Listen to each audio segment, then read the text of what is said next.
We return to the first question and let it open wider, as if the ground itself were waiting for our breath to slow before answering, as if answering were not the point at all, but the soft act of staying with the unknown. And we notice how the crust holds stories in pressure and pause, how rivers lean their weight into stone and call it learning, not because rock can think the way we do, but because time reshapes matter until pattern resembles patience, until patience resembles attention, and we find ourselves tracing the faint scribbles left by vanished seas on cliff faces, by fern shadows on shale, by the drifting carbon that once fell as snow into quiet oceans, each line an isotope trail, each trail a whisper about temperature and light. And could it be that the planet remembers by changing, that memory is simply the shape taken by change, when change is given enough time, maybe not a mind, but a long coherence, a slow pulse of feedback that steadies like dusk over water, steady enough to feel like intention when we are small and tired, and listening. We imagine the mantle moving beneath us the way sleep moves through a house at night, doors relaxing in their frames, air cooling, wood releasing its day heat, and we ask what if these deep currents are not thoughts, but the field in which thoughts might appear, if thoughts could exist at that scale. What if our cities, our metals, our glass,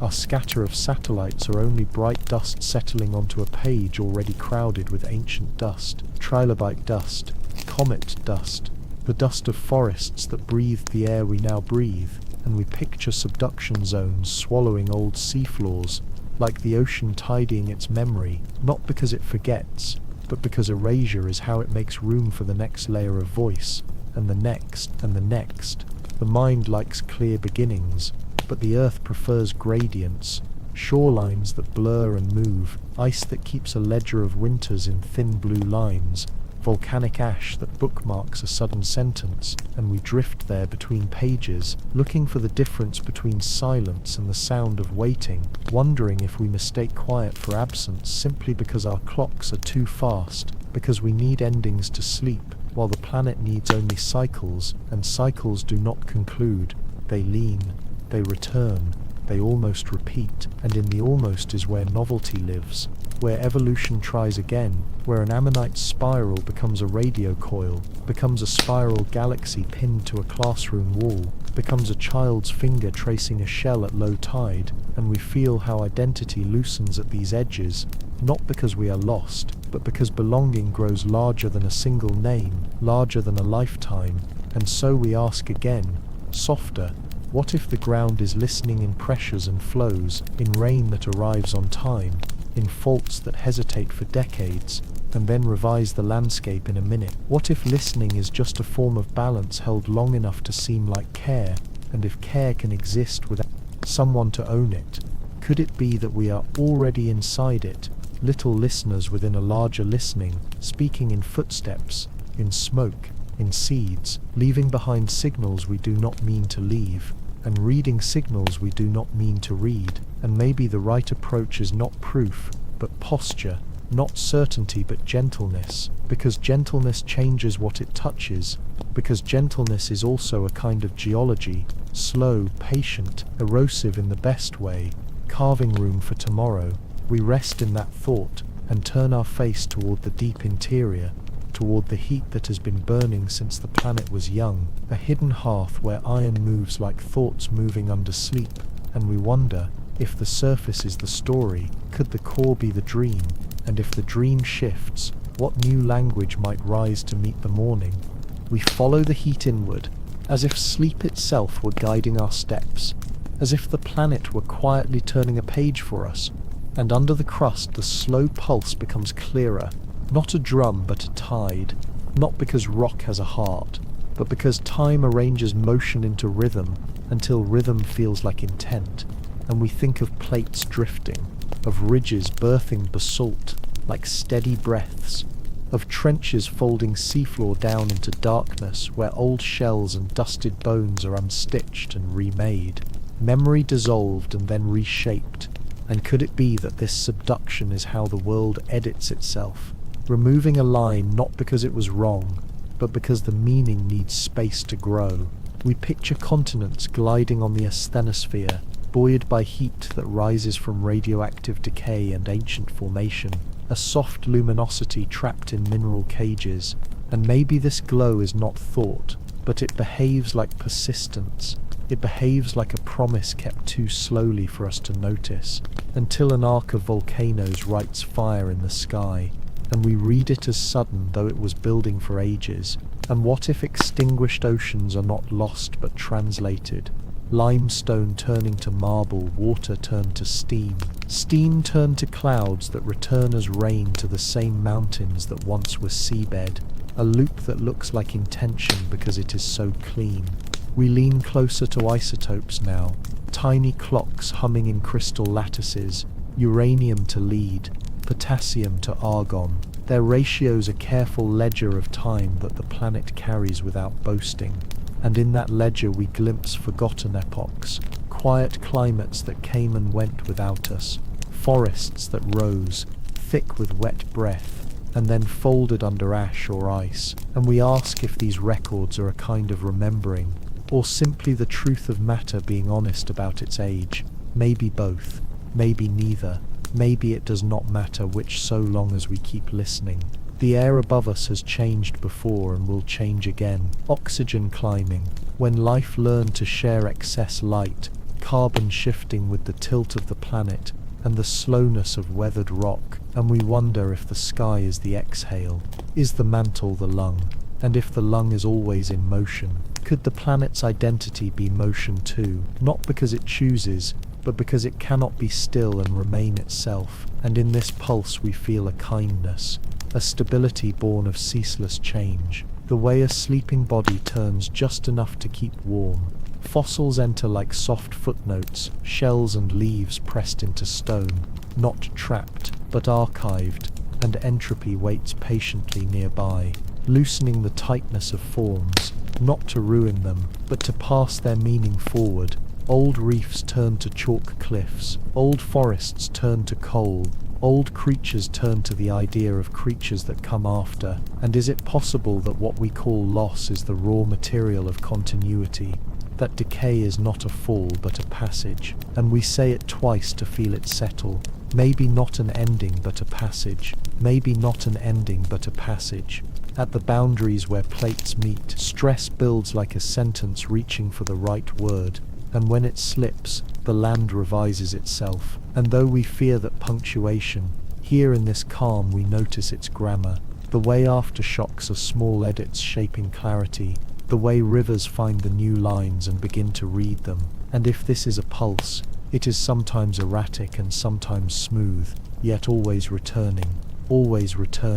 and not because there is a plan, but because the physics of heat and gravity are faithful companions, faithful in their limits, faithful in their gifts. We think of how identity for us lives in moments and names, but at the scale of mantle flow identity is continuity, a citizenship in cycles. And if the earth has a self, perhaps it is written in these recurrences, in the pattern that persists beneath change, in the way basalt at mid-ocean ridges records the flip of magnetic fields like stripes on a sleeping animal, each stripe a memory of north, turned south and back again. And could the sum of these records feel like awareness from the inside? Not a spark but a glow, not a voice but a hum. We set our hands on cool stone, and imagine the warmth below, the creep of olivine, the faint sound of crystals deforming too slowly to hear. And we ask, not because an answer will arrive tonight, but because the asking is its own kind of listening.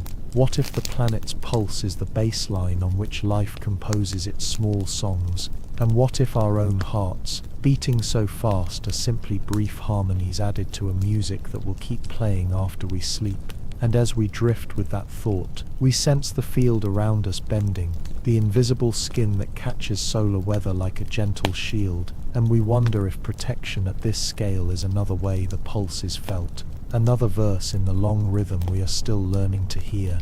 We feel that invisible skin now, the gentle guard draped over the world, and we breathe under it as if under a quilt of quiet forces,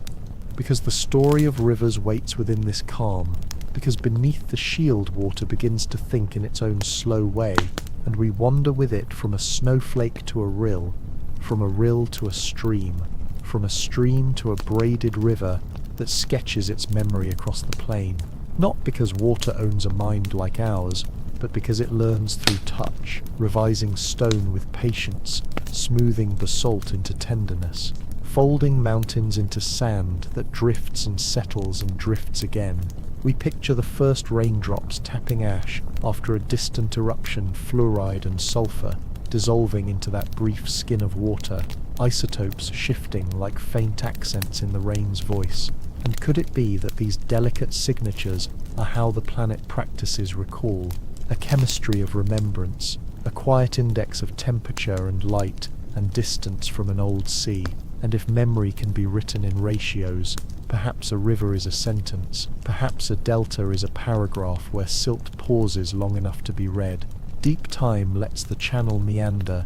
cut, abandon, return, and the land holds the ghost of former paths, the way we hold old dreams upon waking, blurred but not gone, and the floodplain keeps a layered diary, sand for fast water, clay for still water, charcoal for fires that came in dry years, while fossils hide in the bends, a tooth in a bar of gravel, a leaf shadow pressed flat, where the current fell asleep, and entropy waits at the banks, not as a thief, but as a gardener, loosening forms so nutrients can move, so stories can travel, so the next route can find a way down. Now the river meets the coast where tides pull on it like a patient hand, estuaries stirring salt with fresh, until new life learns the language of edges, and our breath slows with the mixing, slower still with the idea that continents send their thoughts to the sea grain by grain, thoughts that subduction will one day gather,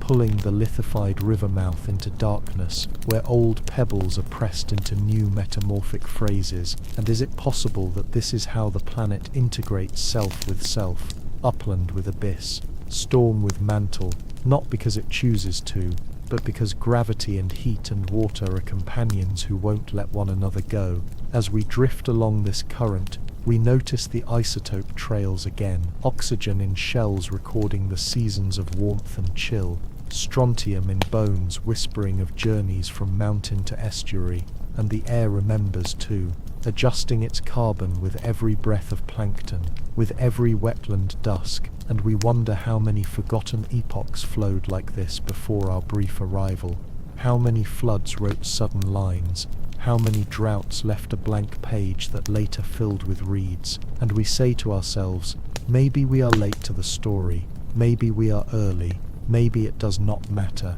because the river does not ask who reads it, it simply keeps writing. We walk the bank at night, and the moon turns the surface into a soft ledger of moving silver, where each ripple equals a thought passing, where each eddy is a hesitation, a small revision, and a beaver drags a branch, and a heron lifts, and even these are entries, not because the river cares, but because caring may be another word for contact, for friction, for time spent together long enough that identities overlap at the edges, river and tree, silt and bone, cloud and sea, until the self becomes porous, until we understand that our own blood is river too, salts and waters that once touched stone within a mountain we will never see. Past the mouth sediments fan into the shelf, and we imagine them sleeping there until a plate's slow drift aims them toward a trench, and then down they go, layer by patient layer into heat,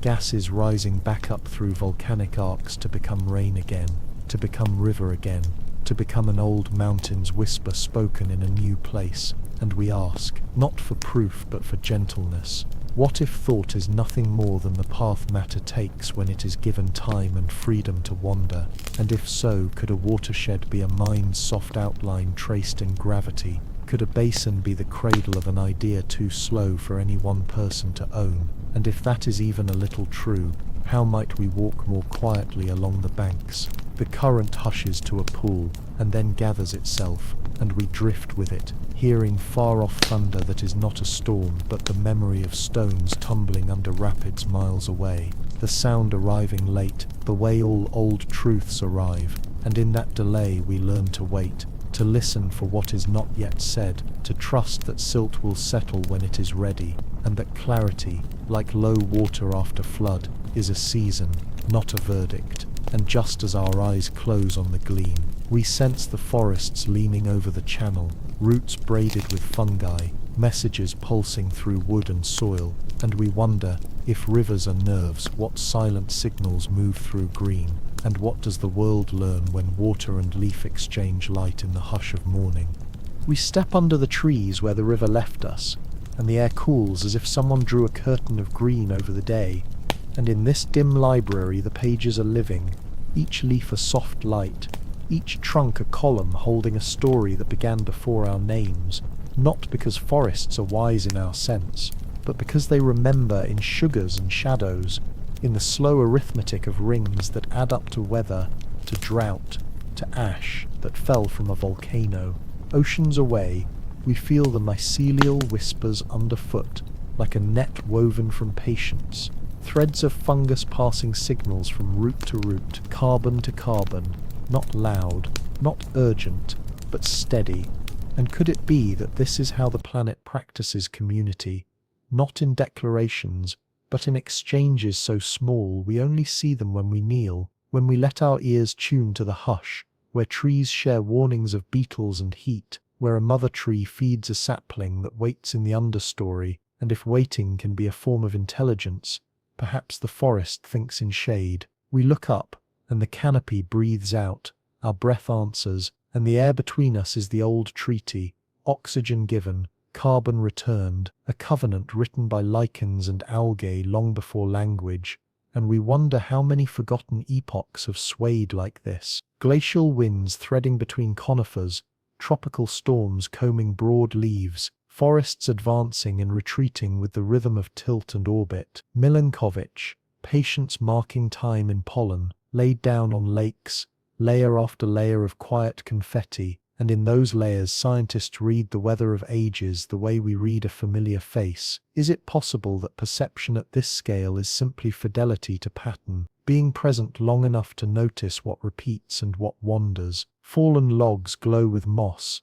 as if decay were a gentle lantern, softening angles into soil, and entropy kneels here as a healer more than a thief, undoing with care so nutrients can move, so memory can be distributed, a story unbound and rebound in fern and beetle, and the pale threads of fungi reaching like searching hands, not because endings are failures, but because endings are how this place continues, and we say it twice to feel the truth of it. Not the end but the transfer, not the end but the transfer, while beetles write small runes in the bark that will become humus, that will become roots, that will become leaves that will feed the same beetles in another spring. In the heartwood of old giants, isotopes hold timestamps like fingerprints of rain, of light, of air that once tasted different, back when the atmosphere leaned cooler or warmer, back when fires were rarer or more frequent, and we trace those subtle ratios in thought, carbon speaking of droughts that slowed growth to a fine line,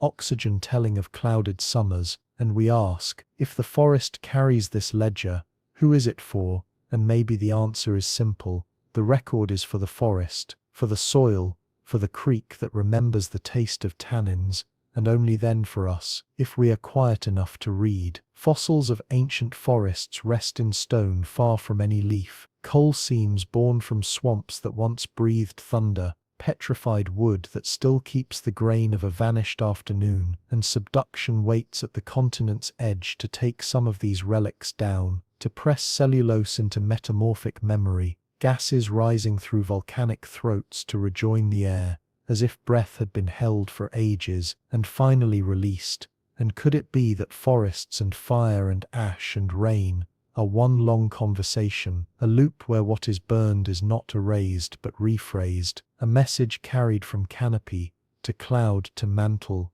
and back again? We stand in the quiet and feel time as a texture rather than a clock, a kind of velvet on the skin of the world, and perception loosens as understory shapes soften into dusk, not because we are lost, but because the edge between self and place has opened a little, because identity here is porous like bark that lets in rain, and in that porosity we sense a planetary memory that has nothing to do with intention, and everything to do with intention, and everything to do with continuity, with the persistence of exchange. Maybe a forest is what remembering looks like when it is alive, when it must feed itself while it keeps the notes. Leaves lift and turn with a breeze that comes from far-off snowfields, and we taste the faint salt of ancient seas riding the small currents of air, remnants of storms that crossed deserts where trees once stood, and deserts that were once seafloors later, lifted and planed by wind. The forest does not announce these histories, it simply folds them into its work. Photosynthesis at dawn, dew on needles, fungi stitching root to root, a cedar releasing a slow breath of scent that says here, here, even as it is already leaving itself to the soil grain by grain. We listen for the subtle repeats, woodpecker, tapping drip from fern tip, the measured opening and closing of stomata, as light rises and falls, and in those repeats we recognize a rhythm that echoes beyond the grove, beyond the season, a rhythm that knows extinctions and recoveries, that has survived ice sheets and sudden warmth by moving, by reseeding, by trusting spores to find their way. And is it possible that trust is the word we use for physics, we have learned to love, for probabilities that favor life when given elbow room? In the half-light our eyes drift to a line of charcoal, etched at the base of an old trunk, a ring of black like a thin eclipse,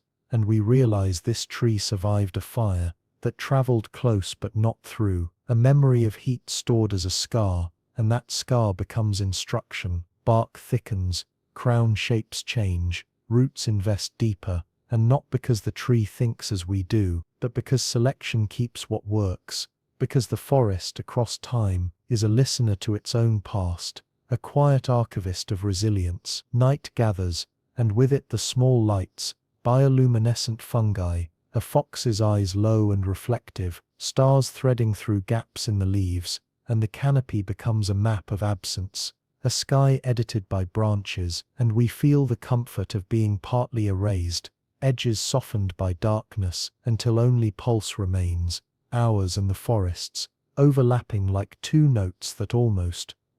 become one, and we ask, softer still, what if the planet's awareness is nothing more than this overlapping, this ongoing braid of signals and matter, leaf and light, decay and rise, and if so, how gently might we move through such a mind, how softly might we leave our trace? The wind shifts and with it a taste of salt, a rumor from far water, and the trees lean the way they do, when a storm is deciding whether to arrive, and in that lean we feel another body waiting beyond the trunks, wide and patient, and we follow the breath outward toward the long memory of currents, where the world keeps time in waves too slow for clocks. We follow that rumor of far water until it becomes a low blue room, a patient body moving under its own moon-drawn breath, and the first thing we feel is the weight of memory held in salt, not because the ocean keeps a diary with words, but because its chemistry remembers rain and rock,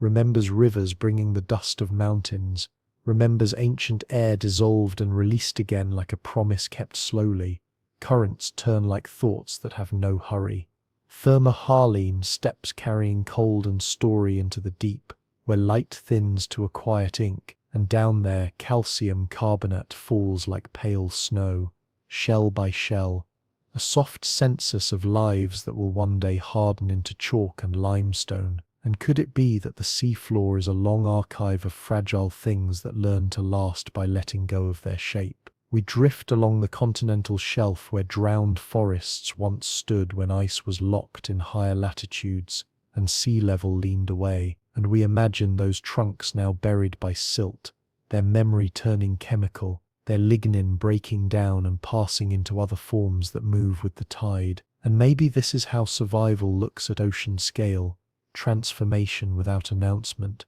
repetition without sameness, like waves that are never the same wave, and yet the shore names them all wave. Isotopes whisper here too, oxygen in the calcite of tiny foraminifera recording, temperatures of ancient summers, carbon telling of blooms and hunger, nitrogen noting the breath of bacteria in places where oxygen runs thin, and when scientists lift cores from the deep, It is like reading pulses taken over a million midnights, a line of faint signatures that say warmer, cooler, wetter, drier, and we ask, is it possible that perception is simply the patience to keep measuring until pattern emerges from the drift? Far offshore, plates meet at a trench, and the old seafloor, heavy with basalt and sediment, bends toward darkness, and we watch as fossils and clay and sand begin their long descent, water locked in minerals riding down with them, and at depth that water escapes like a memory becoming vapor, lowering the melting point of overlying rock until it softens, until magma climbs in whispers toward arcs of islands where it will speak as fire,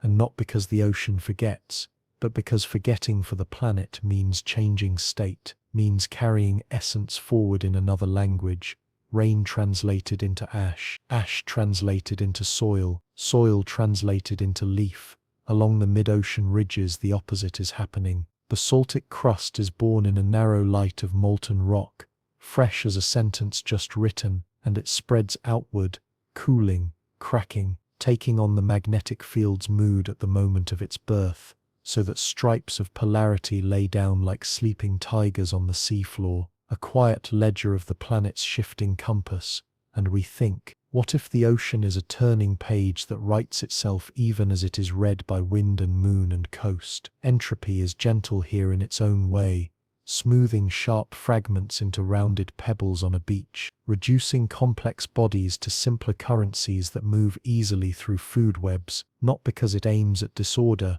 but because it redistributes order where it can be used, breaking down to build up, and we repeat it to feel the mercy inside the physics, breaking down to build up, breaking down to build up, while shorebirds stitch their tracks into wet sand that will be wiped clean by the next tide, as if silence were a kind hand. In storms the ocean remembers quickly, reaching higher, testing dunes, relocating lines we once thought firm, and we realize coasts are verbs, not nouns, places that do not exist without movement, without negotiation between wind, wave, and gravity. And if identity here is process, could our need for fixed edges be a small misunderstanding, the way we once mistook the horizon for a wall when it is only a distance we have yet to cross? In the twilight zone, a slow snow of organic dust drifts through columns of migrating life, lanternfish rising at night and sinking by day,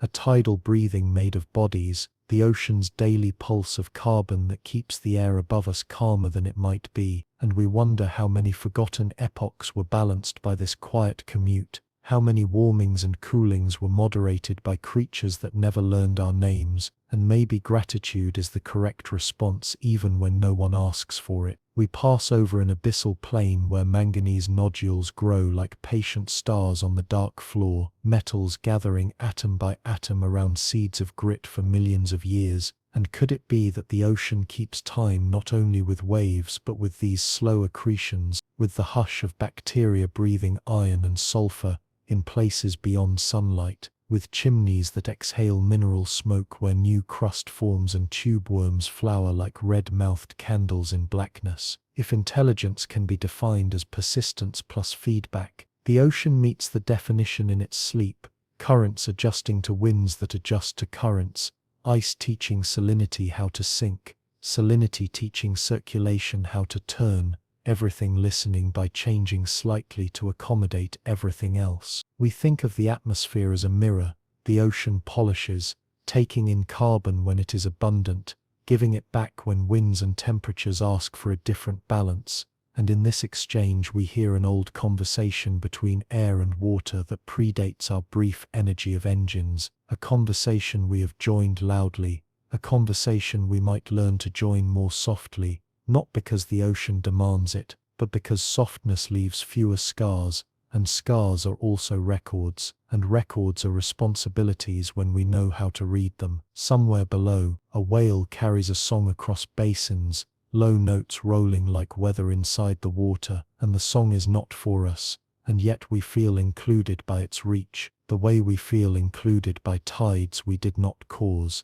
and we ask, what if belonging is not granted but noticed, not ownership but participation in cycles we can help steady or disturb? And if this is true, how light should our hands be on the levers we have found? Night presses closer and bioluminescence answers like a patient constellation. Each blue spark a short equation of enzyme and oxygen solved and dissolved in the dark. And we realize equations can be lullabies when their solutions are steady, when they repeat without surprise. Maybe, maybe not. Maybe it is only that we are tired and the sea is large, and the brain loves regular motion. But even that small truth is a comfort, because regular motion is what keeps the deep engine turning, the global conveyor pulling heat and memory from one latitude to another, weaving continents into a shared climate that has shifted like a sleeping body, but rarely rolled too far, until it did, and when it did, reefs went silent,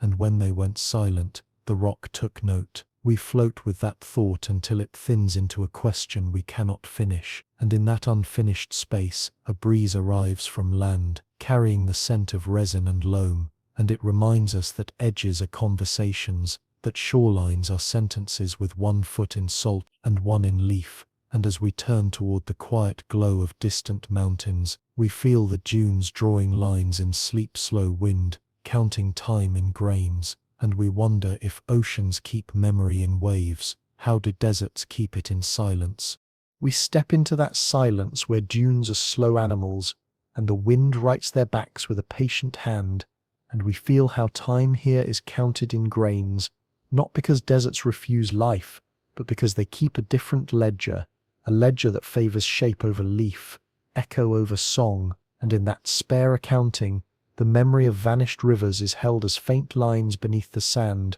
fossil channels, sleeping like bones of water. Once, long before our names, this place was sea, then grass, then lake, then dust again, and each turn left a trace that erosion edits with care, not erasing but softening, allowing quartz to round, feldspar to fade, fragments to surrender their angles until only the essential remains. And could it be that this is what wisdom looks like when there is almost nothing left to say? We kneel at the slip face of a dune and listen to the grains slide in miniature avalanches, a hush that is also a voice, and some sands even sing when the flow is right, low notes booming from countless collisions, a choir of silica, remembering the last storm isotopes. In these grains tell of mountains far away, ages of frost and thaw, rivers that once carried them with urgency before the channels slowed, split, and dissolved in air,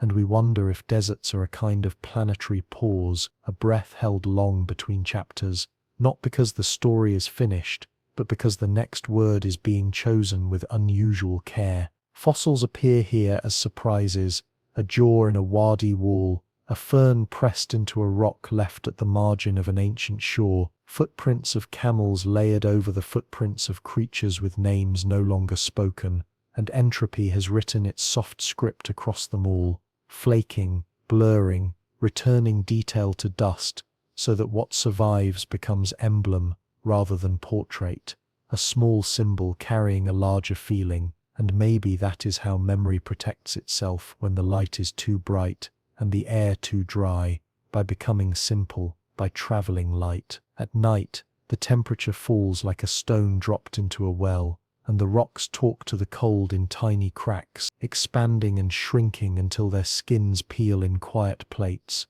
a slow self-erasure that feeds the dunes with fresh grain, and we say it twice to hear the rhythm inside the loss. Self-erasure to continue, self-erasure to continue, because even here continuation is the rule, and even here, where water is a rumor, life writes thin lines, beetle tracks like cursive, a shrub holding on to a pocket of moisture, left by fog that arrives as a traveler from a distant coast. In those brief hours of dew, chemistry wakes, and with it the faint exchange between air and leaf, carbon entering, oxygen leaving, a contract honored even when resources are spare. And is it possible that generosity becomes most visible where abundance is rare? We think of the atmosphere's changes across forgotten epochs, dust rising during cold snaps when ice grinds continents to flour, dust falling over oceans where it fertilizes blooms that draw carbon from the air and sink it in tiny carbonate shells, a thread binding desert and sea across thousands of kilometers. And if deserts feed plankton with iron and love with distance, could distance be another form of intimacy, not because separation is kind, but because it allows new pathways to exist? The wind shifts, sculpting a barch and into a crescent that creeps downwind like a thought that cannot be held, horns pointing where it will go, not where it has been, and beneath it the older surfaces keep their secrets, buried paleo souls stained with ancient rain, ash layers that mark a far eruption, each horizon a quiet timestamp that stratigraphy can read. If the dune moves on, and one day it will, because movement is the only promise deserts keep, and in that promise we hear a lesson. Stability can be found in migration, identity in drift, home in the shape of change, rather than the fixity of place. We follow a caravan of shadows across the afternoon, and imagine technofossils arriving here one day in future strata, glass softened to beads, alloy threads turned brittle, plastic ghosts transformed by light into simpler chains that join the dust, joining and joining until even our brightest marks become background, and we ask, not accusingly but with the humility deserts teach, what if the most enduring thing we leave is the way we learned to step lightly, and if not yet, could it be soon, and if soon, could it be gentle? In the far distance a mirage shivers, air-bending light into the shape of water, and we recognize how perception fails where difference is thin, heat and sky almost the same color, ground and horizon exchanging places like two thoughts sharing a single name. Maybe, maybe not. Maybe the mirage is a reminder that memory also bends, that stories wander when landmarks are few, and so deserts become keepers of archetype rather than detail, holding the idea of river, the idea of forest, the idea of city, as faint maps under sand that future rains might bring back to the surface for a moment before taking them again. As evening blooms, the dunes cast long blue shadows that align like pages, and the sky turns a banded record of cooling air, stripes of color that fade into ash, into indigo, into black, and stars return with archaic confidence. The same constellations that guided migrations long before roads and screens, and under their measured light, the desert's clock rebalances, radiation giving way to conduction, winds easing, insects emerging to harvest the day's brief moisture, their lives written in a tiny script of necessity and grace, and in that script we find ourselves relaxing into a truth we can carry. Silence is not empty. Silence is a field where small signals travel farther, where a footfall is a story and a grain can be a witness. And if a planet could keep counsel, perhaps it would do so here, with few distractions and long horizons, with the patience to watch a dune cross a valley, to watch a valley cross an epoch. The night air leans colder and the sand holds a memory of heat against our palms, a fading warmth that reminds us of the mantle's deeper fire. And in that contrast, cold above, heat below, we feel the planet's sentence continuing past deserts and into ice, into archives that do not shift with every wind, and we turn our face toward that white memory, toward layers that keep breath as bubbles, and we wonder how snow writes what sand lets go. We turn our face toward that white memory, toward layers that keep breath as bubbles, and the air around us seems to pale, as if the sky were learning to whisper, not because ice is quiet by nature, but because its voice is slow, measured in snowfalls that fall like careful thoughts and stay, pressed into sheets where each winter is a line, each storm a comma, each ash-dusted day a page that can be read with a lamp and a small blade. We imagine the first crystals landing featherlight on an older surface, sintering into a fern that holds the rumor of its own making, and as more seasons come, the pores seal and the rumors become words, tiny bells of ancient air stored under weight, storing not just gases but memory of how the world once breathed. And could it be that this is the nearest thing to time held in the hand, a flask of yesterday's sky lifted from a tunnel of blue light, where walls glow with their own cold? We move slowly through that glow, and the mind learns a gentler clock, one that notices how dust layers thicken when deserts spread under brittle winds. How volcanic shards announce a far mountain's brief roar. How the isotopes of oxygen lean heavier when oceans shrug warmth into the air, and lighter when the planet tilts its gaze to cooler paths. And in these ratios we hear a pulse, not a heartbeat, but a blink. The slow blink of climate cycles that open and close without hurry, not because intention guides them, but because orbits and wobble and the breathing ocean make a grammar. The planet rarely misreads. We say it twice to feel its cadence. Open and close, and somewhere in the repetition a comfort settles, the comfort of pattern that does not promise safety yet offers coherence, the comfort of remembering that change has a memory too. In places where ice flows like a dream moving through a sleeping body, crevasses open with the courtesy of warning blue, and the surface drifts a few centimeters each day, carrying the signatures of summers toward the sea, and at the grounding line a story that took centuries to write becomes water, becomes a re-entry to a cycle that keeps air, ocean, and rock in conversation. We watch bergs carve without drama, a long-held line releasing into the bay with a breath, and the ocean receives, its surface cooling at the touch, its salinity adjusting, and we wonder if perception at this scale is simply the continuity of exchange, the promise that nothing stays apart for long. The fossils here are not bones but bubbles,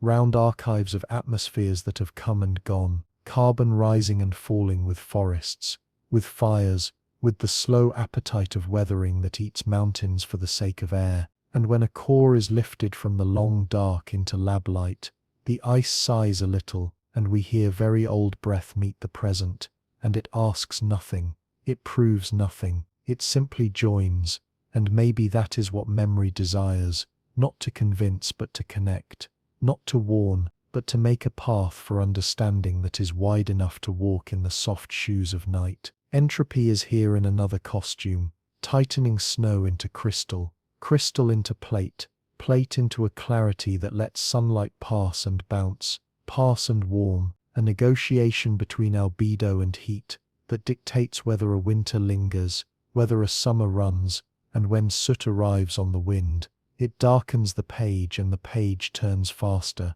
and we realize how a small change in color is a large change in fate. We repeat it, gentle but firm, small colors, large futures, and the idea settles like a flake on the tongue and melts into awareness. Beneath the weight, old landscapes wait like pressed flowers, mountains planed by ice to a clean quiet, valleys carved into soft hues that cradle lakes when the cold retreats, and at the edges moraines mark, where the white once rested, rocks sorted by patience rather than design, a tidy chaos that a child could read with their hands, and we touch the stones in thought and feel a calm that comes from scale, from knowing that advance and retreat are not defeat, but breath, and breath is not an argument, it is an allowance. Could it be that what we fear as loss is often translation, that what leaves as glacier returns as river, returns as soil,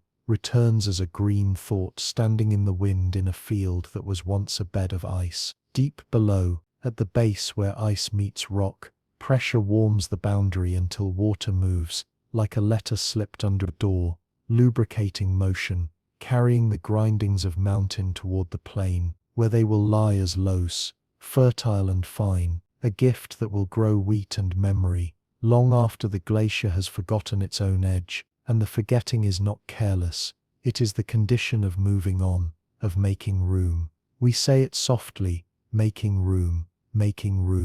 and the words open a space in us that feels like a window into deep time, where patience is the only currency, and everything of value is exchanged slowly. In this pale world, sound is a map, a crack echoes like a hallway to the future, a distant roar is only wind, finding a sharper corner. Even silence has character, a felt thickness that tells us snow is falling beyond sight, erasing tracks with a tenderness that borders on instruction, as if the world were teaching us how to let go without vanishing, how to pass without withdrawing the warmth we left behind. Is it possible that self-erasure is not an ending, but a distribution, a way of belonging more widely than a single outline will allow. At the coast where the white meets the blue, the ocean listens in salt to the story the ice has told and replies with its own long tides. And that reply changes the ice in turn, undercutting here,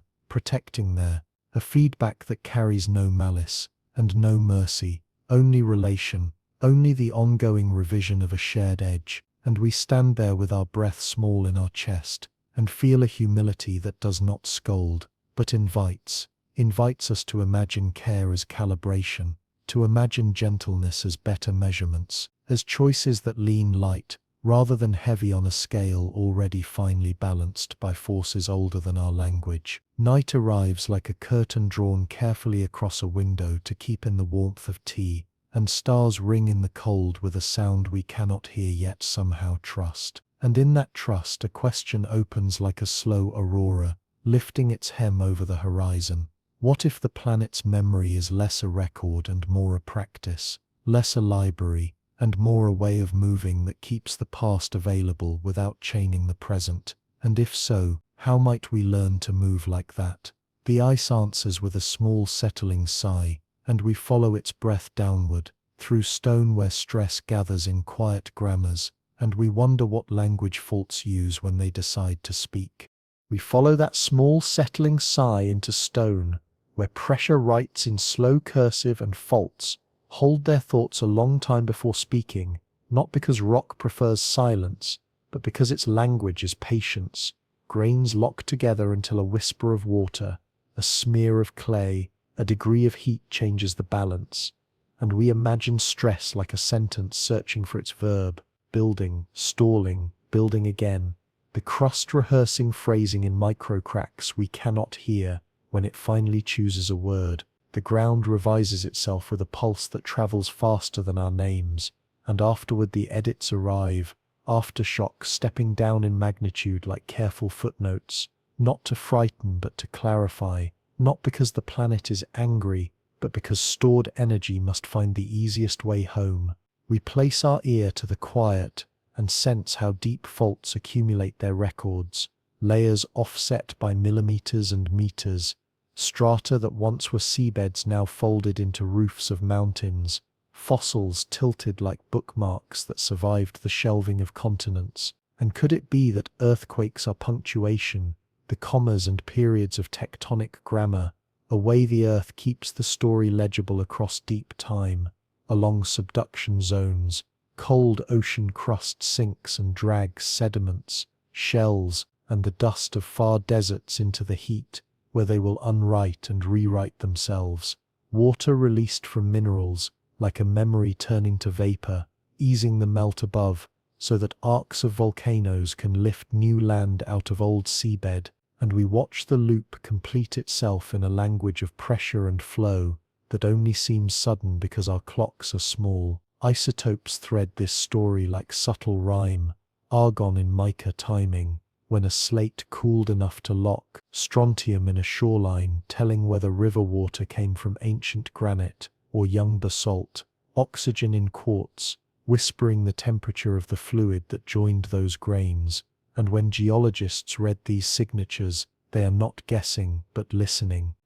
with chemistry where the ear cannot go, and we wonder if memory at planet scale is exactly this, a chorus of preserved differences that together make coherence. Under cities, faults wait with the same composure they keep under forests and seas, and there is humility in that evenness, a reminder that our structures are brief annotations on rocks that carry forgotten epochs the way trees carry rings, and when an event comes the ground shakes not to erase us but to continue being itself, which is to move when asked by physics to move. We say it twice to feel it soften fear, asked by physics to move, and in that repetition tension releases a little, like a knotted rope uncoiling against the hand. After rupture rivers adjust their courses, springs emerge where none were, cliffs slice clean to reveal fossils we had not met, ammonites glinting in fresh light, leaf prints crisp as if pressed yesterday,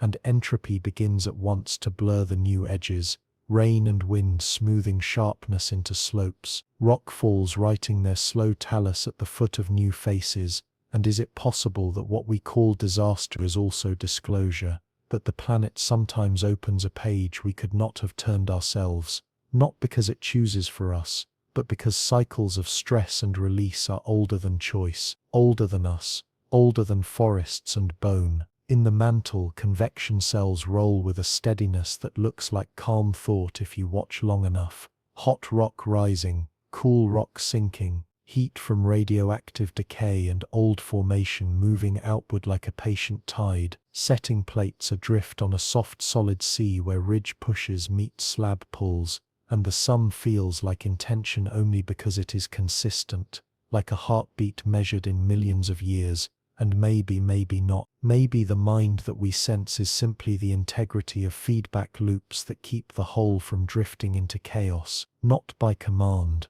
but by response, by listening through change. We consider identity again. Where does a self begin when the crust slides? When a continent is two continents separated by a sea that wasn't there? When the magnetic field flips and the record keeps perfect stripes of that turning in basalt at the ridge? Could a planet recognize itself across these revisions the way a river does, by the persistence of process rather than the fixity of form, by the cadence of making and unmaking that stays familiar, no matter which mountains are folded, which oceans open, which deserts bloom under new suns? In the stillness after motion the air changes very slightly, dust lofted, aerosols adjusting radiative balances with the finesse of a dimmer switch, and our own species measures, not because measurement owns the truth, but because it participates in it, and each seismogram is a small kindness to the future, a way of saying this happened in this direction, with this depth, with this frequency content that tells of rupture speed and frictional heat, a kind of techno-fossil in paper and ink and then in bits, records that will lie in archives as patient and partial as any rock. We walk a fault scarp at dusk and see insects already testing the new slope, plants tracing hairline fractures where water lingers an extra hour, and we sense that life treats disturbance as invitation more than insult. That succession is how the biosphere reads geology aloud, and if reading is a kind of empathy, then perhaps earthquakes are openings for connection we did not plan, windows cut into the wall of ordinary time. The ground grows quiet again. And in that quiet we return to the notion of language, to the way strain accumulates syllable by syllable in crystal lattices, until bonds slip, and a sentence changes meaning with a single sound. We imagine a word like hush elongated across decades, then clipped, then resumed in a softer register, and we ask, what if all of this is perception without a perceiver, form feeling, form energy, recognizing resistance, and in that recognition a shape of awareness arises that no one owns, that we inhabit like weather inhabits air, briefly, meaningfully, without needing a name. Night settles, cool and even, and heat sinks down the new surfaces, and from somewhere beyond the mountain's shadow a faint glow touches the horizon, a reminder that pressure does not only release in quakes but also in fountains, that beneath us, under quiet pastures and sleeping towns, melts are pooling in chambers that take their time, and we find ourselves leaning toward that other voice the planet uses, the one that speaks in ash and fire, in sudden land and black glass, and we wonder how a sentence sounds when it arrives glowing. We lean toward that other voice, the one that arrives glowing, and we find ourselves at the edge of a quiet cone under a sky that does not expect anything soon. Not because volcanoes love surprise, but because their schedules are older than our calendars, their patience measured in crystals cooling, in gases loosening in secret, in melts, gathering where pressure makes room. We imagine magma as a thought that has traveled a long way from the mantle, altered by every rock it meets, enriched, depleted, thickened, thinned, a sentence revised by contact until it means something. It didn't mean at first, and could it be that this is how the planet speaks, when it must change the shape of its surface quickly, a brief clarity after decades of murmur? We can almost hear that murmur, a faint tremor of harmonic quakes, a deepening chorus of small rumbles, sulfur, and water vapor, testing the air at fumaroles, where the ground exhales like a sleeping animal, and isotopes hidden in gases tell their lineage, carbon-carrying whispers from limestone, swallowed at a trench centuries ago, sulfur borrowing tones from ancient seawater, while zircon in erupted ash marks the clock of a melt's long baptism in heat. And as these clues rise, we read with a lantern of gentle science, not to tame the mystery, but to keep company with it. Maybe, maybe not. Maybe the company is enough. The rock here remembers in layers, old basalt polished by rain, ropey poho frozen mid-breath, blocky, spelling out a rougher mood, and under each texture a chemistry that tells whether the source was deep or shallow, whether water met fire, whether the ascent was hurried or slow, and we wonder if identity in lava is the story of routes taken, of thresholds crossed, a biography of temperature and time. When eruption comes, it is not always thunder. Sometimes it is a steady pour, a patient page turning red to black, new land spreading like a calm idea across a valley, knitting two hills together, remaking the map with the modesty of a quiet blanket pulled up over cold ground. On other nights, ash climbs a column into the upper air and becomes a traveler, grains of glass and crystal drifting into the jet stream, cooling the world by a fraction, a pale hand on the brow of climate, and for a while sunsets speak in deeper oranges, as if the sky were remembering a desert it once crossed, and in ice far away a thin stripe will someday mark this moment, a dark thread in the white archive that says here, a mountain exhaled. Is it possible that volcanoes and ice write to each other across centuries, edits in ash and bubbles, footnotes in frost and fire? Entropy arrives in the aftermath as a gentle parent, weather taking edges off jagged flows, lichens settling first like soft punctuation, then mosses, then grasses, roots learning the cooled fractures, rain finding its new paths, and we repeat it to feel hope unwind. Break to make, because even hot glass yields to soil, and soil to flowers, and flowers to bees, who do not know they are flying over history. Fossils wait in the nearby cliffs, old seashells lifted high by earlier pulses, their carbonate skeletons, a reminder that what burns from below often meets what was laid down in water. Ocean and fire, exchanging lessons about endurance, one dissolving, one hardening, both returning their stories to air and stone. Beneath the crust, subduction continues its quiet choreography, sending in slabs heavy with sediment and the memory of plankton, water released to soften the wedge above into melt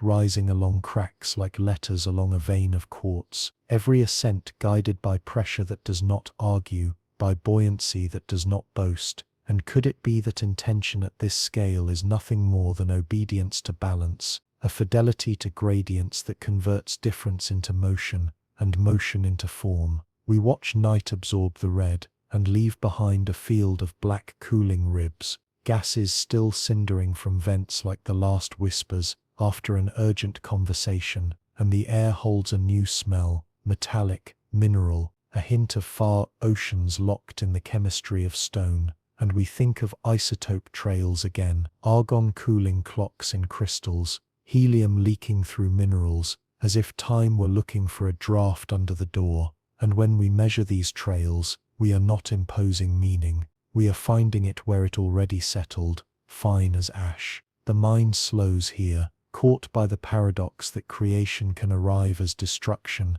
and yet feel calm, not because harm is absent, but because the scale shifts hurt into context. Forests cleared, yes, and later soils deepened. Homes lost, yes, and later ground grown kinder to roots. And we do not resolve this. We hold both loss and making in the same hand, and feel how heavy they become together, and how heavy things often lead us to sit, to breathe, to listen, which is also a kind of repair. Dawn comes pale, and finds steam lifting from new rock like soft handwriting, and in the light we see how the flow paused and surged, how its skin folded, how pressure wrinkled into levees that kept the warm heart moving. And if we read these lines, we learn that even fire prefers channels, guidance born of its own cooling edge, a self-limiting generosity that keeps the core advancing while the margins rest. Is it possible that restraint is written into heat,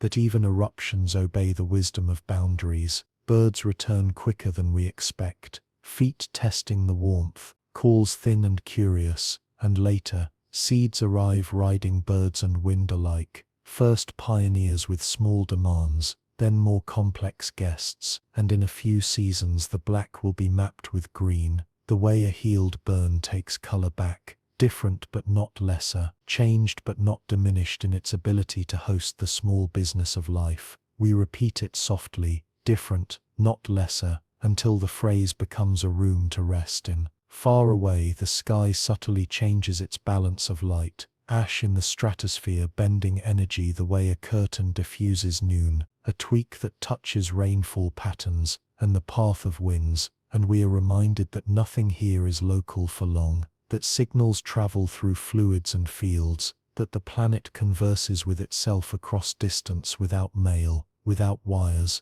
only gradients and gravity, and the kindness of diffusion. And if this is not awareness, it is at least attention, the organized attention of a system that cannot help but answer itself. As heat dwindles and the cone goes quiet, we feel the pause between words, a soft place where meaning gathers again underground, where crystals begin their patient arithmetic, where gas finds its pocket, where time resumes its viscous flow. And in that pause a question opens: what if the planet's clearest thoughts are the ones that take the longest to form? And what if we were made for this tempo but forgot? And if we forgot, what small practices might help us remember? The wind shifts, carrying a hint of iron from far hills, and we look up to where light thins above the world into a shield we cannot see, and we follow that hint toward the quiet guard that catches storms before they reach us. We look up to where light thins above the world into a shield we cannot see,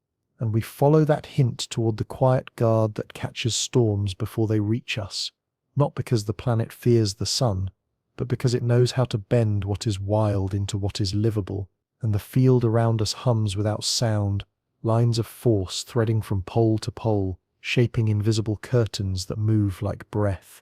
Iron in the core turns slowly, a molten thought circling within a solid shell, and that motion writes magnetism into space, where charged particles would otherwise carve their names into our air. And could it be that this unseen skin is a kind of memory too, a memory of rotation preserved as a field, a habit so steady it becomes a home for weather and wing? We picture solar wind arriving like a river of light-struck dust, not water but charged whispers from a furnace 93 million miles away, and the field greets it with grace, guiding, diverting, sending the brightest threads spiraling along to the poles where they paint the night with auroras that look like language. And if language is meaning carried by pattern, then these veils are sentences written in green and violet, spelling out the present state of the sun in a script we feel more than read. We say it twice to settle the idea: felt more than read, felt more than read,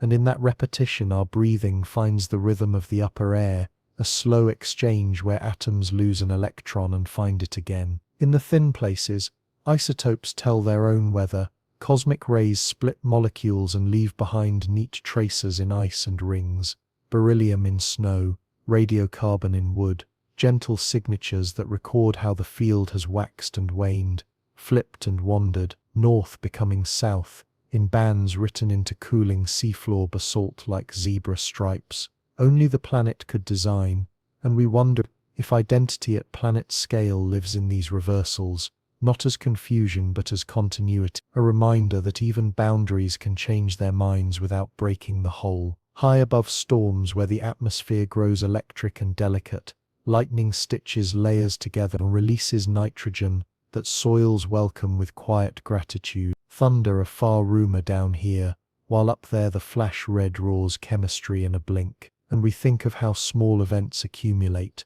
how a million ion pairs from a burst of sun become a slight change in cloud seed. Maybe, maybe not, but the possibility is a comfort, because it means the world is a web of almosts that add to a yes. The field listens without ears, responding to currents in the solar wind with currents of its own, a call and answer measured in kilohertz and kilometers, in charged belts that hold particles in looping orbits like patient bees around a hive. And when a storm is strong, the belts swell and sing, and sometimes they throw a spark down that drifts across power lines and screens, a reminder that our thin systems ride on a thicker system that has been here longer, a background music that does not stop when we sleep, not because it is indifferent, but because it is faithful, faithful to rotation, to convection, to the slow churning of heat that our senses do not track. We think of fossils again, this time not bones in shale but the fossil light of auroras captured in stories and pigments,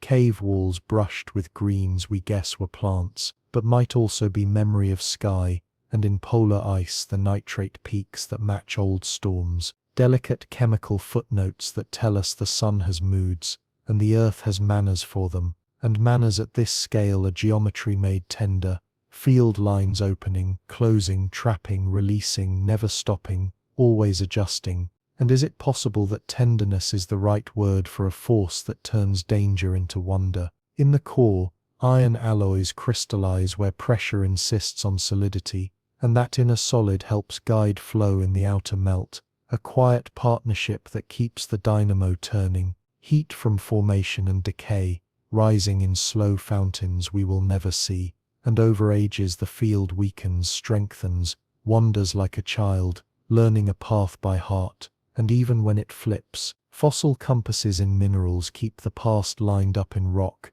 and oceans write the change in bands, and birds keep flying by other senses, and we learn that resilience is sometimes the art of using more than one map. Our machines contribute their own small notes, satellites counting electrons at dawn, antennas listening to the hiss of space weather, a technofossil in the making of data streams and magnetic logs that may lie in archives of glass or clay, or whatever comes after, and when future readers trace our signals they will find storms we watched and storms we missed, a human rhythm layered over the planetary one like harmony over a drone, and harmony is not control, it is attention shaped into care. At night by high latitudes the sky opens its soft doors and lets curtains fall, and people stand in snow or on black rock and feel something like kinship, not because the light belongs to us but because it includes us, the way a tide includes a shore, the way a breath includes a chest,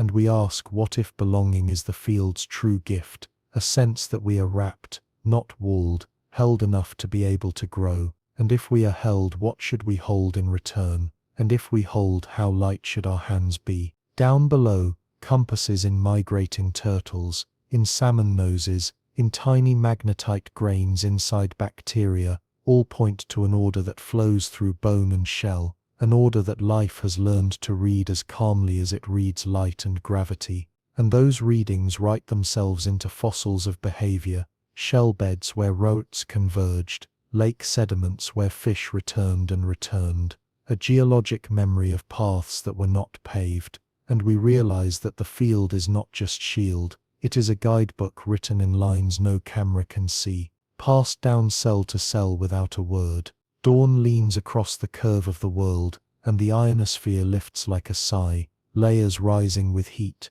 frequencies changing, radios finding new rotes, just as insects find thermals and birds test the air, and that daily opening and settling is a blink we can set our clocks by, a climate of thinness that repeats with such grace that we forget we are inside a machine made of stone and liquid and light, a machine that does not seek purpose because purpose is how it moves. We say it twice, moves by purpose, purpose is by move, and the phrase feels odd until it softens and becomes true. In the hush after aurora, the sky returns to clear, and with it the stars step forward in their old arrangement. Magnets quiet, wind steady, and in that quiet our attention drops back through air and cloud and weather, until it finds ground again, the same ground that holds water in roots and rivers in beds, and we find ourselves wondering how all this guarding and guiding shapes the air we breathe day to day. The patterns of warmth and cool that gather in seasons and step across centuries, And we follow that wandering toward the slow eyelid of climate, towards cycles that open and close with the delicacy of a planet counting its own breath. We follow that wandering toward the slow eyelid of climate, towards cycles that open and close with the delicacy of a planet counting its own breath. Not because seasons are enough to tell the story, but because beneath them, deeper rhythms turn like buried gears, tilt, wobble, and distance tracing quiet loops in the sky that oceans translate into drift and pause. We picture ice advancing as patience and retreating as release, shorelines stepping back and forward as if the continent itself were practicing a slow, mindful inhale and exhale, and we ask, could it be that climate is memory moving through air and water, a recollection expressed as temperature, as rain, as wind, finding a new path around an old mountain? In the deep currents roll with purpose that feels like instinct, salts and cold, forming a heavier script that sinks and pulls warmth after it. The thermohaline conveyor, a whispered belt threading basins into a single room, and when ice builds high and bright it throws light back to space like a careful refusal, cooling the whole by a little, and when the white thins, oceans drink more sun and answer with softness, and we say it twice to understand. Cooling invites more cooling, warming invites more warming, and the phrase becomes both comfort and caution, because feedback is faithful, faithful regardless of what we ask. Dust rises during cold, ground by ice to the finest flour, and desert winds carry that pale nutrient far, a letter from land to sea that blooms in plankton and sinks the carbon of a season as snowfall of invisible bones,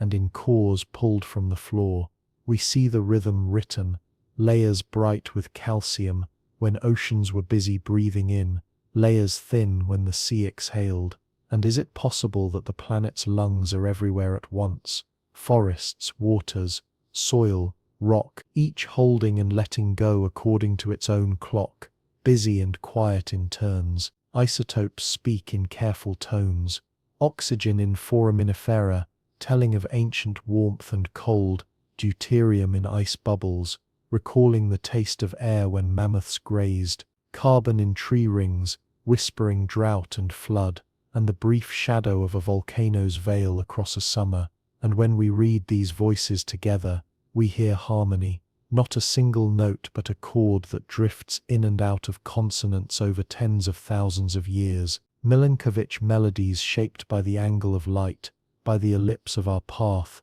by the wobble of our spin, and the oceans keep the beat, slow hands on a big drum. The continents too have their say. When mountains rise, fresh rock weathers and drinks carbon from the air, and rivers deliver that drink to the sea, as carbonate that will be swallowed at a trench, and returned as gas by volcanoes, someday, not because the world forgets, but because memory in stone is circular, always on its way back, and we feel a humility in that cycle. What leaves as breath can return as cliff, what falls as rain can return as gas, and everything that ends continues elsewhere. We repeat it softly, ends continue elsewhere, and the words settle like silt. Fossils hold the quiet of extinctions, 5 great pauses that changed the cast and theme, and between them smaller hushes, local losses that opened narrow doors for new forms. And we are careful here, we do not press catastrophe against sleep. We just acknowledge that the record shows both fragility and recovery, that entropy clears space so evolution can try again, and this too is climate's hand, heat and cold shifting the stage, sea level drawing boundaries that life will cross when it has learned the new lines. Could it be that life and climate are co-authors, editing one another's sentences with patience neither owns alone? Above us the sky stirs chemistry like a kitchen, water vapor, carbon dioxide, methane, ozone, molecules that turn light into warmth with the ease of a blanket, and tiny particles, volcanic and human and desert-born, tilt that recipe toward dim or bright, and over forgotten epochs, ice cores remember how a small change in gas made a large change in habit, forests marching with the isotherms, grasslands breathing a new rhythm, and we stand at the edge of that knowledge and feel the tender weight of now, not to fret,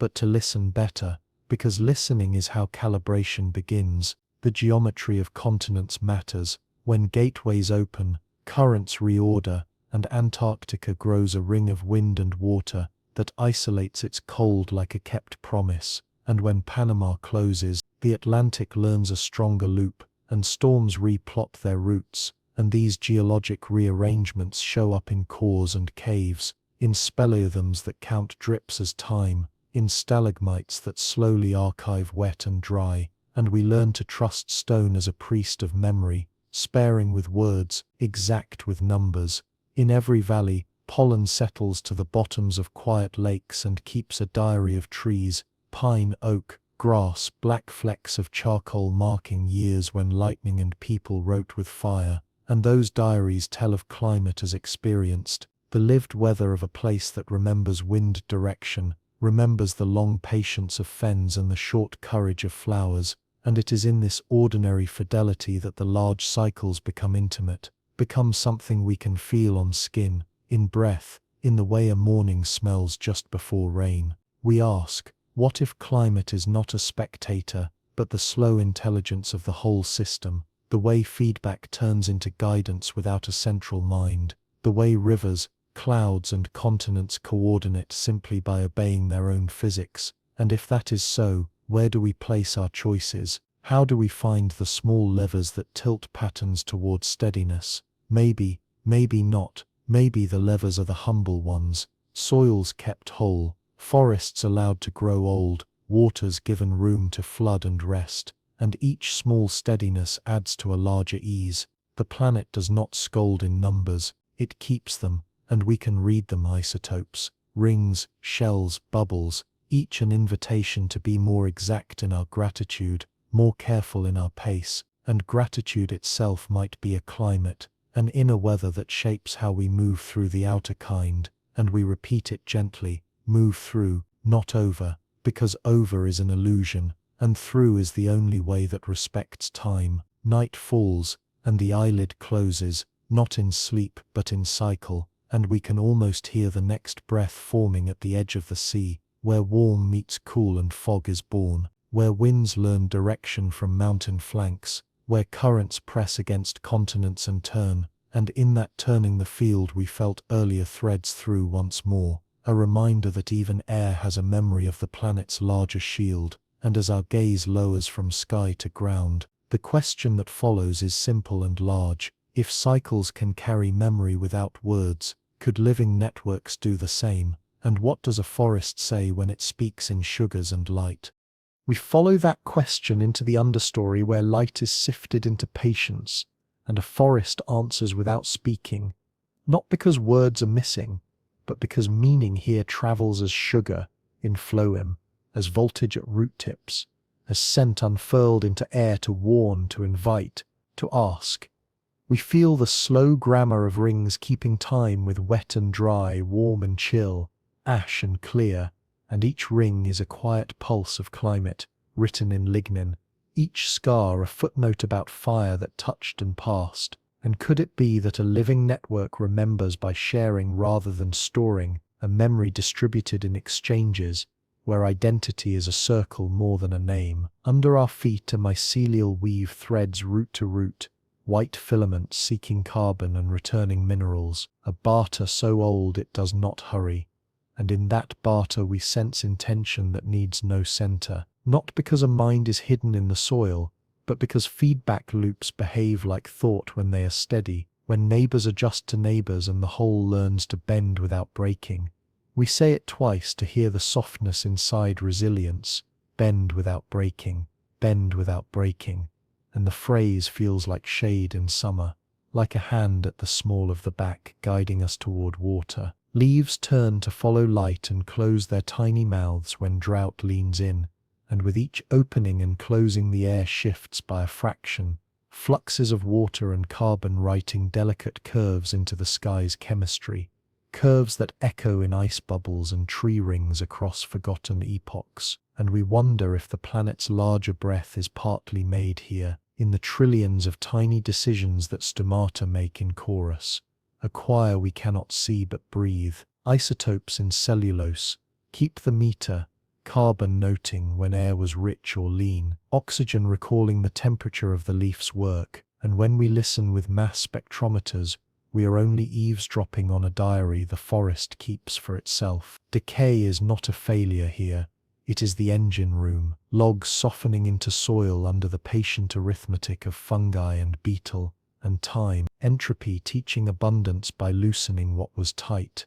And in that loosening, nutrients are freed to travel, to become fern, then moth, then owl, then bone, then dust again, and not because the forest likes endings, but because continuation requires small surrenders. We repeat it gently. To continue, we must share, and the words land like seeds in a place that has learned to wait. Fossils of old forests lie elsewhere as stone, petrified trunks that keep their grain, though their matter has changed, a mineral echo of rain that fell on leaves that are now quartz, and coal seams that hold the condensed dusk of swamps that breathed for 1,000,000 evenings before being tucked under silt, and later lifted into sunlight by tectonic hands. Subduction will claim some of this history, carrying cellulose's memory down to heat, where it will turn to gas and ash, and rise through volcanoes to feed the sky. And we notice the loop again, leaf to rock to melt, to cloud, memory changing state without losing thread. And is it possible that this is how wisdom moves, not keeping but transforming, not holding but passing? Insects write brief glosses on the margins, leaf miners scoring pale lines between skins, bark beetles drumming messages that ride resin, ants tending aphid herds with a patience that looks like care if we let it, and even if we don't. And these small economies add up to climate felt from the inside, to shade colder than open ground, to humidities that soften heat, to under-canopy breezes that move like a thought calming itself. The forest modifies the air it lives in, and the air answers with rain that rises from the forest's own exhale, recycled storms that build inland like memories returning. Trees, too, migrate, not as trunks walking but as generations stepping, seeds carried by wind and wing and water to cooler slopes when warmth climbs, to new soils when glaciers pull back, and pollen in lake mud keeps the root as a dotted line, oak giving way to spruce, spruce to birch, grass opening where mastodon once pressed trails, and we feel grief in the record and relief in it too, because departure and arrival are both held, both given time. Maybe, maybe not. Maybe what we call loss is often a map in progress. A forest's perception is relational. Roots touching stone sense a different world than roots touching loam, and they change their growth accordingly, not because they chose, but because physics written in cells responds to gradients with admirable grace, and that grace looks from far enough away like intention. Could it be that intention is what we call the predictability of kindness at scale, nitrogen given to the shaded, sugar directed to the weak, a distribution that keeps the whole more stable than any strong tree kept alone? Above the canopy,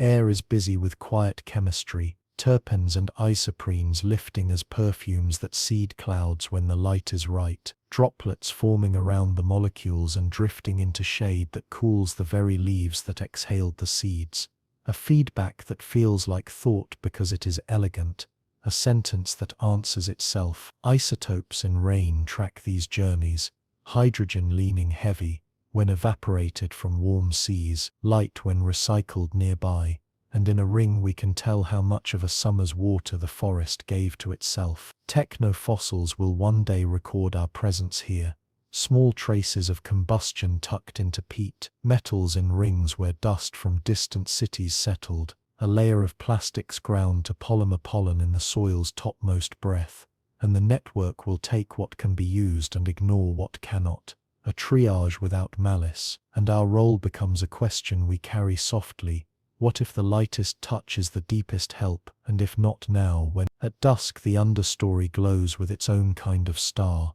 spores rising in columns where a shaft of sun still threads down, moths learning each leaf by memory of smell, an owl becoming the silence it moves through. and in that quiet we feel a shape of awareness that belongs to relation more than to any single being, an awareness we can enter by being less, by softening our edges until we feel flow instead of border. Identity shifts here like dapple, not because the self dissolves but because it participates. Night comes as a blessing, cooler air sliding between trunks, dew beginning its careful work of cleaning, and somewhere far below, stones accept the day's drips and hold them until roots arrive, and dawn will find the forest ready again to turn light into memory, and memory into air we will borrow and return. And as our eyes close with the leaves, a thought opens as if carried on a breeze from deep beneath the hills. If networks can hold a place together without a single mind,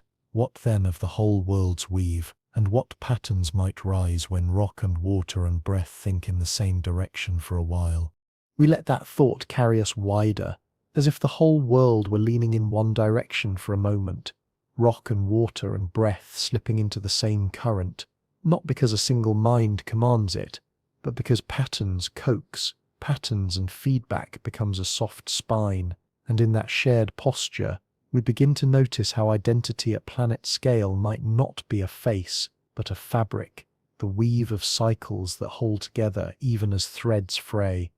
We stand at a shoreline where tide lifts the lungs of a salt marsh, where silt writes new ground at the pace of grass, where the scent of rot is gentle as bread. And could it be that memory here is the art of staying connected while changing state, leaf to mud, mud to peat, peat to stone, stone to melt, melt cloud, and back again, a circle that never closes because it is always feeding its own edge. We follow isotopes as if they were fireflies leading us through rooms of time, carbon in shells telling of waters once tipped toward hunger or plenty, oxygen in stalagmites, recalling winters long enough to bend forests south, strontium in bones mapping migrations that crossed valleys now sunk beneath a reservoir of sky. And when these quiet numbers speak together, we feel coherence arrive, not as certainty but as a calm that says the story holds, that the pieces recognize each other like kin. Maybe, maybe not. Maybe what we name as recognition is only the relief of patterns that repeat more than they break, and even that small relief is a light we can sleep by. In a museum drawer, fossils keep still until our hands warm the air, ammonites curled like thoughts that spiraled toward an answer, and found form instead, fern impressions as delicate as the absence they preserve, a tooth so polished by time that our reflection wavers in it like a brief era of weather, and entropy is the tender curator here, keeping only what can travel, letting the rest go, and we say it twice to learn its cadence. Keep what can travel, let the rest go, and the rule feels kinder than we expected. A physics with manners shaped by deep time. We stand beside a mountain that was once a seabed, and the horizon becomes a hinge, sandstone leaning into slate, as if listening, limestone riddled with old reefs now high above gulls, and somewhere beneath our feet, a slab turns downward, ocean crust slipping into the mantle with sediments folded like quiet letters in its pocket, and those letters will be opened at depth by heat and water, the ink rising as gas, the paper melting to magma, and the message will spread as ash that seeds a pale circle around a cone, feeding soil that will feed a forest that will breathe into a sky that will fall as rain. And is it possible that nothing is ever lost here, only rewritten into a script the next reader can use? Across a plain, a river wanders like attention, cutting and mending, abandoning one bed for another, leaving oxbow lakes where dragonflies practice the art of staying, and each meander copies a pattern it partly invents. The way we tell old stories with new pauses, and the way the planet revises itself without losing the plot. Sediments settle like commas,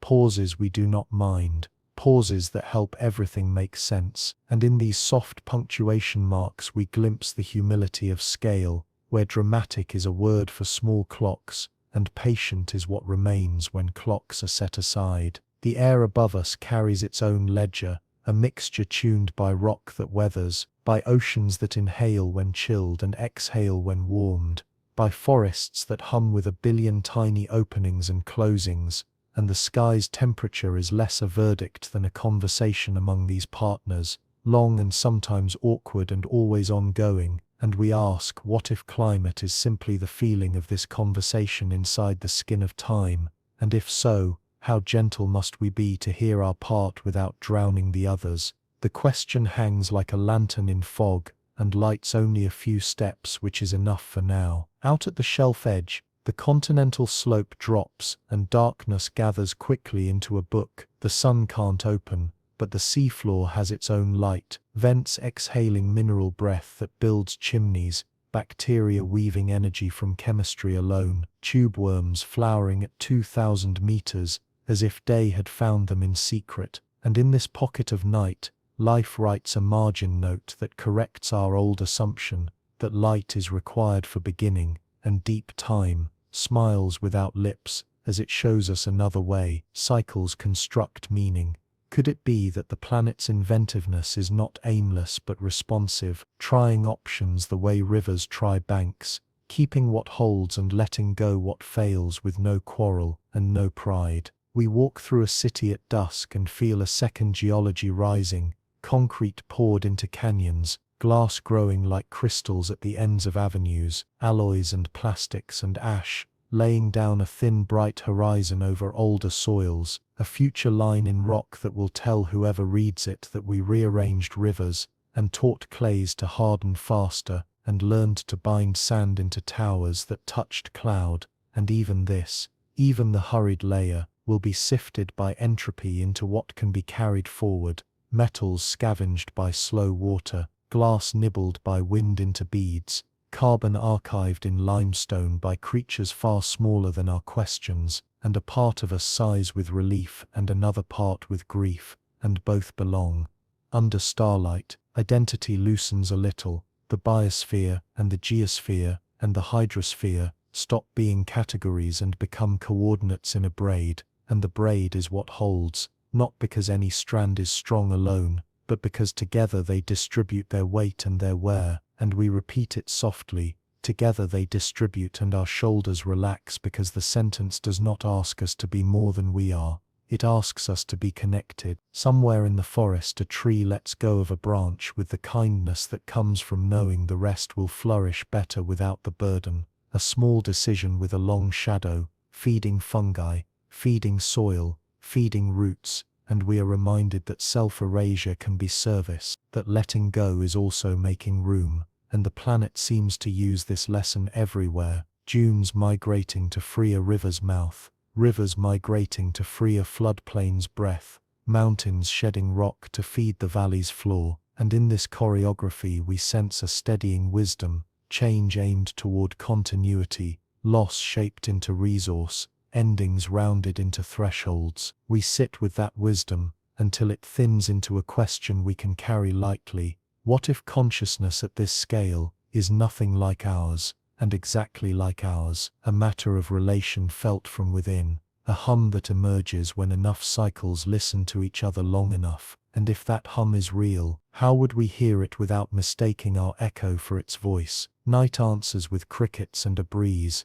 and the smell of damp stone, and the body answers by slowing, by aligning with the patient metronome of waves against a far shore, and when the waves fade becomes part of our breath, a new wonder rises, simple and large. If the fabric holds this well, how does it mend when it tears? What tools does a planet use for repair? And where in rock and bone and air is healing kept? We hold that question about repair as if it were a warm stone, turning it in our palm while the shoreline breathes beside us, not because answers live at the edge, but because edges show us the tools a planet favors: friction and rest, flow and pause, heat and cool, applied with the patience of deep time. We watch waves undo a cliff grain by grain, and in the same motion lay a beach that softens storms for a village farther down, and it feels like a lesson that refuses to hurry. Unmake to remake,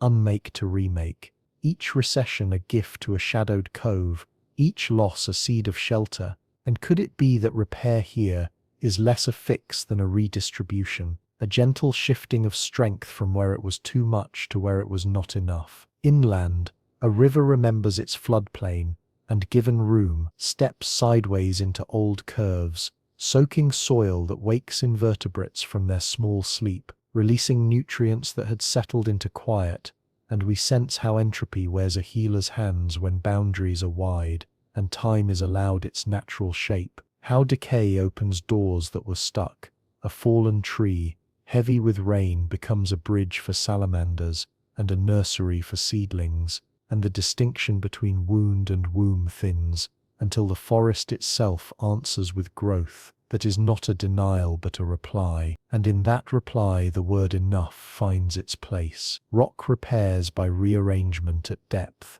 Pressure unwinds old bonds and braids new ones. Shale pressed until it learns to call itself slate. Limestone folded until it shines as marble, and in these transformations isotopes keep their calm ledger, oxygen noting the heat of change, strontium remembering the origin of fluids that eased the shift, and when the metamorphic rock rises in a mountain and peels under frost to sand again, we see how every fix here is also a becoming, how the planet does not patch so much as evolve, and maybe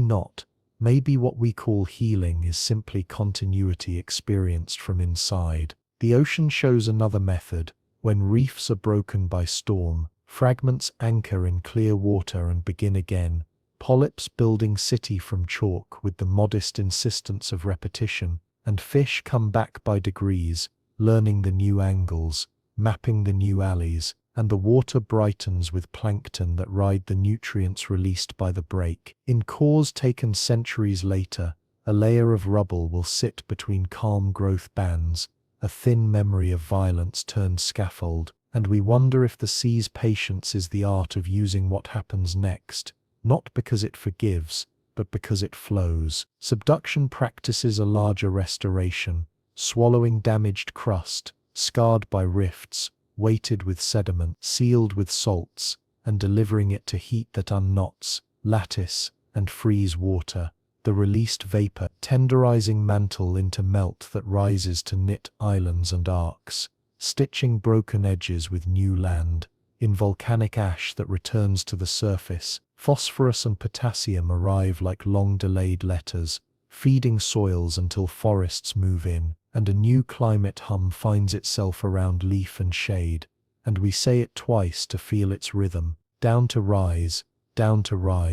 until the motion becomes a lullaby we can trust. In caves, repair is a drop at a time, calcite, laid in rings around a patient straw, water carrying dissolved stone from an exhausted ridge to a quiet room where it can rest as column and drapery, and speleothems keep the climate's pulse as thickness and clarity, wet years building faster, dry years thin, each drip a choice made by hill and sky together. Underground, the earth heals fractures by filling them, quartz veining through darkness like a slow stitch, and when the seam is lifted into light, the mountain shows its mending without embarrassment, and we learn that scars can be maps. Fossils, too, are a kind of repair, forms rescued from total forgetting by the chemistry of burial, original flesh traded for mineral in a bargain that favors memory over detail, and the rock becomes archive, not perfect, but sufficient, a generosity that lets the present touch the outline of what was lost. Entropy leads here as well, refusing to keep every leaf and bone, keeping enough to guide our imaginations toward the living patterns that persisted, and we are grateful for the restraint that leaves room for wonder to work. In the thin places of air, after ash has dimmed a summer, the sky clears on its own schedule, droplets grow with fewer seeds to gather on, sunlight returns through a cleaner lens, and ice and ocean rebalance the warmth with their shared habit of absorbing and releasing. A dialogue we hardly notice until it stumbles, and when it stumbles, peatlands, forests and soils can be tools of easing, not because they are remedies in a bottle, but because they are slow organs of storage and release, trained by epochs to tuck carbon away when conditions allow, to let it go when rhythms change, and the wisdom here is not cure but cadence. We think of technofossils and feel a quiet responsibility, concretes and plastics, alloys and ashes, a bright stripe in future rock that will show where we hurried. Yet even this layer will be met by water, by microbes, by time, broken into parts that can travel or rest, and it is possible, not guaranteed but possible, that our cleverness can learn to align with the planet's older tools, to keep channels open, to widen floodplains, to let dunes migrate, to favor soils that hold and wetlands that slow, small acts of repair, that borrow the Earth's own techniques rather than stand against them, and the humility in that borrowing is its strength. Across forgotten epochs, extinctions mark places where repair did not mean return, where new songs took the stage and old ones ended, and the rock keeps those pauses without judgment, a clear accounting that steadies us even as it saddens us, because it reveals recovery as variation, not restoration. And in that light we might ask softer questions. What holds us steady enough to adapt? What loosening lets us survive? We repeat them softer still, until the asking becomes a form of listening. If there is a planetary memory, perhaps it feels like these methods practiced over and over, erosion handing a valley to a river handing silt to a delta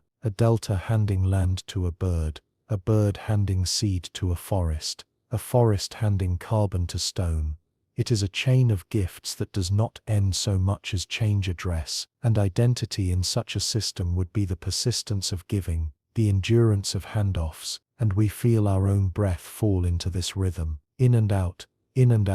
the smallest rehearsal of a larger ease. Night draws its blue over water and rock, and we notice how quiet enters as a collaborator, how recovery needs a pause, a winter, a dormancy, a sealed pocket where heat can work or cold can set, silence as a scaffold, darkness as a kiln, and maybe not, maybe the best thing we sometimes offer is to step back and let slow tools do their work. The tide turns, the marsh lifts a little, and our eyes drift toward the pale horizon, where ice keeps its ledges and mountains keep their stresses, and in that gentling we feel another question print itself on the surface of thought. If repair is this patient, what then is interruption, and how does the planet speak when a sentence breaks and must begin again in a different voice? We listen for that different voice, the one that arrives when a sentence breaks and the world must begin again, not because endings are failures, but because interruption is part of the grammar of deep time, and we feel how extinctions are long pauses that change the key, a hush where the old chorus fades, and new instruments find their pitch. In the rock, these pauses are thin lines of darkness, iridium dust, starlit and improbable, shocked crystals telling of pressures beyond weather, soot laid down by forests that burned like a memory too bright to keep. And could it be that the planet absorbs these ruptures the way a mind absorbs grief, by altering its pathways, by letting old edges soften until something different can grow through? We walk across a limestone plain, where oceans once laughed with coral, and the record tightens to a thin seam where life shuddered, shells thinned, reefs dimmed, and afterwards, new forms tried new architectures, spirals adjusting, fins experimenting, forests shifting their leaves for leaner light, and in those experiments we hear a stubbornness that belongs to matter as much as to mind, the refusal of carbon and water to stop making shapes when given heat and time. Maybe not. Maybe what we call resilience is simply chemistry's way of honoring possibility. Entropy is not the villain here. It is the usher that clears the aisle so a different procession can pass, and decay becomes instruction. Dead trees feeding soils that grow species better suited to the air that follows a volcano's veil, bone beds telling scavengers to become hunters, then swimmers, then flyers, and when we trace isotopes in tooth enamel across these thresholds, carbon shifts in small ways that hint at new diets. Oxygen in shells leans toward warmth or chill, as currents learn the rerouted map, and strontium in bones tells of ranges expanding or shrinking, as coastlines redraw themselves like careful calligraphy. The sky keeps its own ledger of interruption. After impacts, Aerosols dim sunlight and the air cools not in anger but in physics. Water cycles slowed, rains moved, glaciers testing the edge of valleys, and when the particles fall out and the curtain lifts, the warmth returns with a different angle, a different chorus of winds, and climates resettle like the contents of a shaken room. And we ask, is it possible that memory at this scale is revision, rather than recall, that the planet remembers by becoming a new thing, that still bears the cadence of the old? Subduction carries some disasters inward, folding ash and shattered seabed into the mantle's slow workshop, where heat quiets sharpness and releases water that will one day lift arcs of volcanoes to write fresh sentences in basalt and andesite. And this conversion is not mercy but method, the world's way of digesting the hard parts into nutrients for future land. We say it twice to feel its patience, down to soften,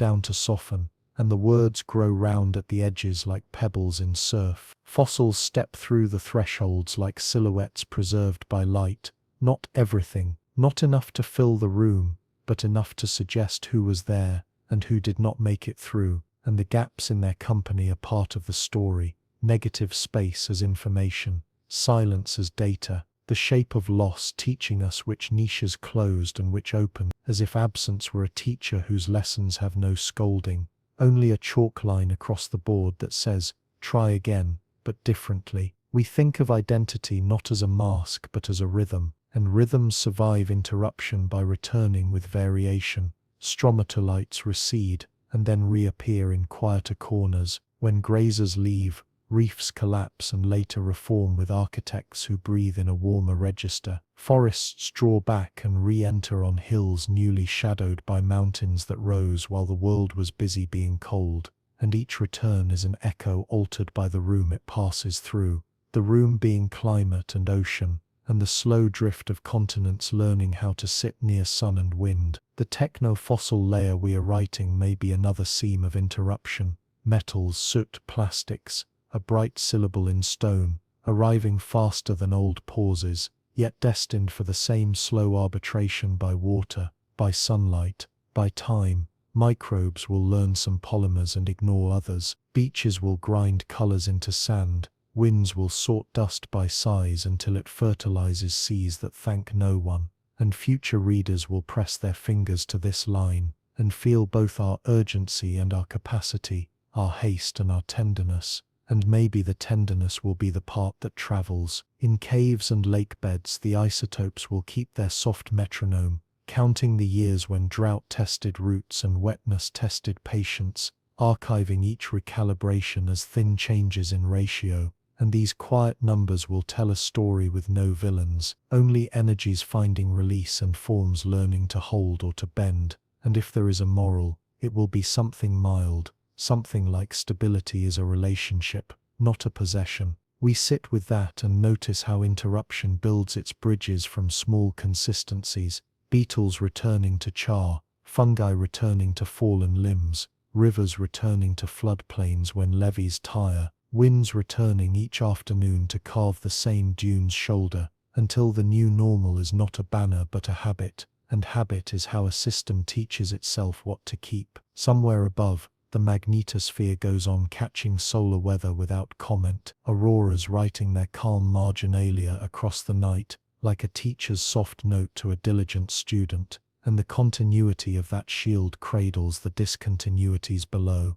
allowing experiments to run, allowing pauses to be survived, allowing the slow work of returning to begin, before the last echo of ending has finished, and we feel gratitude rise without needing a reason, as ordinary and huge as breathing. And yet, if interruption can open a door to what did not exist before, what else might be waiting at the threshold? Not extinct but unimagined, not lost but late. And if lateness is also a kind of arrival, how do we make room? How do we clear a space in ourselves to recognize the new shape when it knocks softly at the edge of light? We make room, not by clearing the world but by softening inside it, by loosening our grip on the outlines we expect, so we can notice the shapes that arrive late, and in that soft attention a new kind of knowing steps forward, quiet, distributed, more like weather than a voice. Not because the planet hides its mind, but because whatever passes for thought at this scale is braided through matter and time, stitched into feedback where rock answers water and water answers air. We stand at a coast where fog writes slow cursive across dark basalt, and the cliff keeps its counsel while limpets leave faint tracks like grey fingerprints. And we wonder, what if awareness is not a spark but a hum, not an owner but an atmosphere that thickens wherever cycles begin to hold each other with patience? Down in the mantle, plumes lift heat, like memory rising through sleep, and above them plates drift as if guided by a hand that never closes, their collisions making mountains where streams can invent themselves. And those streams carry isotopic syllables, strontium from old granite, oxygen tuned by altitude, until the sea reads them and replies with chemistry that clouds can hear, and clouds speak in rain that teaches soil to hold or to let go. And perhaps this chain of answers is the language we have been overlooking, not because it is subtle but because it is slow. Maybe, maybe not. Maybe the only test is whether coherence grows, whether feedback stabilizes more than it shatters, whether the chorus carries further than any single note. In a cave, a drip resumes that paused for decades, and calcite begins again to record the climate's pulse in pale rings. We cannot see without cutting, and we do not cut. We listen differently, to bats circling like commas that keep the sentence breathful, to air that cools our cheeks as if the hill were exhaling. And outside, lichens measure the decades on a boulder with colors that shift from acid green to old coin, slow clocks that do not mind if we sleep. Could it be that perception is everywhere, that adjustment is honest? Everywhere the world changes just enough to keep itself whole. Forests practice this constantly. Stomata, opening with dawn, closing when heat grows stern. Sugars traveling from strong to weak through phloem's shaded streams. Fungi bartering trace metals in exchange for carbon that tastes of sunlight. An economy of kindness that is also necessity, and fossils of these arrangements, root traces, charcoal flecks, pollen, settle into lake mud and become the script we read and reread without reaching the end. And when subduction gathers some of these pages, the mantle erases and remembers at once, turning story to heat that will reappear as mountain snow talking quietly to a spring. Identity loosens in such a weave, not because selves dissolve, but because boundaries become thresholds that things pass through carrying news. A salmon returns upstream and writes marine strontium into a forest ring. A dust storm crosses an ocean and writes iron into a bloom of plankton that modulates the sky's breath. A volcano writes ash into ice that makes a summer dim slightly, and ice keeps bubbles that make a century honest. We say it twice to feel the balance. Honest and kind, honest and kind, and the repetition opens space where certainty can rest without ruling. The techno-fossil horizon folds into this as a bright seam, metals, glass, polymer, pollen, some of it transient, some of it stubborn, all of it legible, and legibility is a gift if we choose to read ourselves with humility, to align our making with the planet's older grammar, where repair is redistribution and endurance is variety. Maybe the question is not whether Earth is conscious as we are, but whether we can learn to be conscious as Earth is, through relation, through calibration, through the art of noticing which actions lengthen coherence and which fray it, and then choosing the ones that lengthen, gently, again and again. Night moves in without argument, and with it a tide that lifts everything by the thickness of a hand.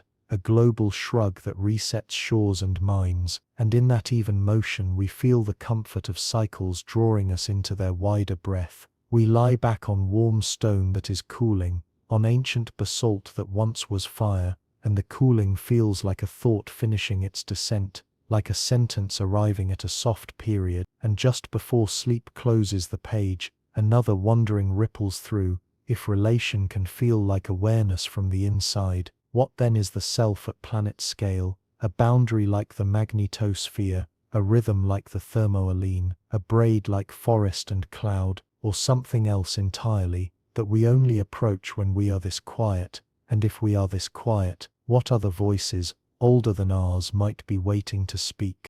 We listen for those older voices, not with ears, but with the way the body loosens when the room grows quiet, and in that soft attention the ground begins to speak in strain, a language of weight and willingness, not because rock desires sound, but because pressure seeks a path, and the path, when found, travels as a wave we can feel more than hear. Along a fault, crystals carry tiny stresses like unmailed letters, water films, ease a contact by the thickness of a thought, clay aligns and then slips, and the crust edits itself with a sudden tenderness that startles only small clocks. And could it be that earthquakes are not anger, but revision, punctuation placed by gravity's careful hand to keep the sentence legible over ages? After the slip, the land is new in ways almost no one sees. Rivulets alter their minds and choose fresher lines. A spring appears in a fold where pressure lost its grip.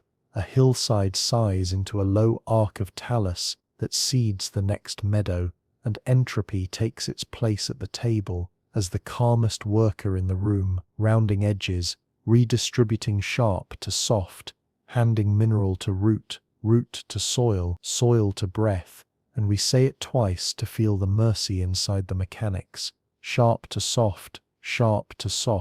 until the words themselves feel like weathering. In a road cut, tilted beds reveal that this valley was once a floor of ocean, that shells stacked into limestone, that heat later pressed carbonate into marble, bright enough to hold a winter sun, and isotopes keep the ledger behind the scenes, argon closing its book when mica cooled, oxygen in quartz, remembering the warmth of the fluid that stitched the vein, strontium in a tooth, pointing back to the mountain where a deer learned its river, and when these numbers sing together, they do not explain so much as include us, inviting us to place a fingertip on the seam and feel time thicken. At depth, the mantle moves like patience with somewhere to be, hot rock rising, cool rock sinking, a circulation that carries continents as if on the back of a slow animal, and where plates meet head-on, mountains lift, and then are planed by frost into long stories of gravel that rivers braid into deltas, and where plates part, basalt pours, as if the planet were writing in fresh ink along mid-ocean ridges, stripes of magnetic memory aligning with fields that switch now and then like a mind changing its tune without losing its theme. Maybe, maybe not. Maybe identity at this scale is simply coherence through revision, the way a melody survives when instruments come and go. We sit beside a lake that occupies a gouge left by an ice tongue, and notice how still water remembers in layers, spring blooms settling as light silt, autumn leaves pressing a darker hush, pollen dusting a fine calendar that counts centuries in yellow and brown, and under a microscope, these sheets become narratives, charcoal freckles for a nearby burn, diatoms shifting shape as the water warms or cools by a careful degree, and in cave stone on the ridge, drip by drip, speleothems echo the same lines as thickness and shine, and it feels, for a moment, like the planet is writing the same poem in different hands, until the meaning circles back to itself. Fossils appear as if to nod, an ammonite tucked in shale like a curled comma, a fern pressed into mudstone, as if the page refused to let the sentence go, bone beds scattered where a flood made quick work of distinction, and left a chorus instead of a solo, and the rock keeps both the presence and the absence, the outline and the gap, teaching us that loss can be informative without being cruel, that silence can be structured, that a missing note still shapes the chord. Is it possible that memory at Earth's scale is less about perfect recall and more about useful residue, the kind that helps the next form find its footing? In the air, small changes ripple with large grace. Volcanic ash lifts a veil that cools a summer. By a fraction, desert dust crosses an ocean to feed a bloom that draws carbon down for a season. Forests open their millions of mouths at dawn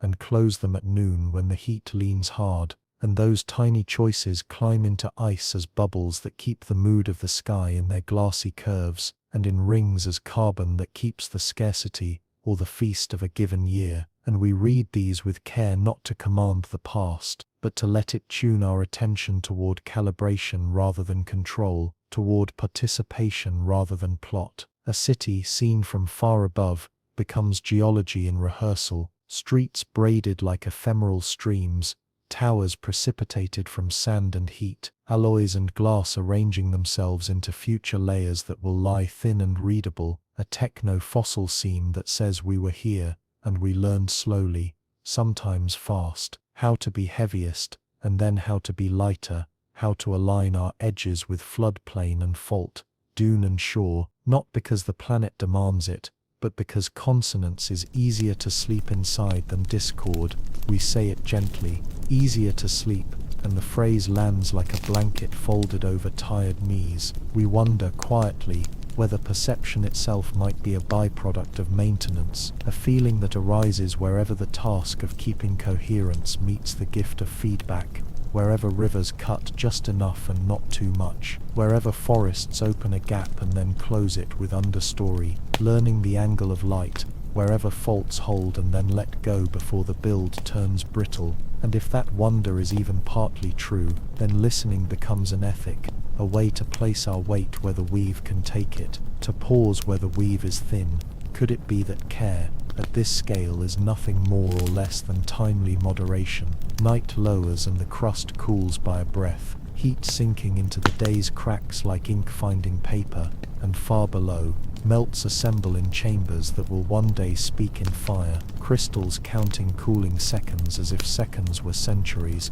gases rehearsing their lightness, and the quiet between pulses grows wide enough to hold us. And as we drift at that edge where thought turns to sleep, a low curiosity surfaces like an ember in dark water. If strain can learn how to let go without breaking the story, how does heat learn how to speak without shouting? What shape does a gentle eruption take, and where on the map is the place where new land arrives like a whisper?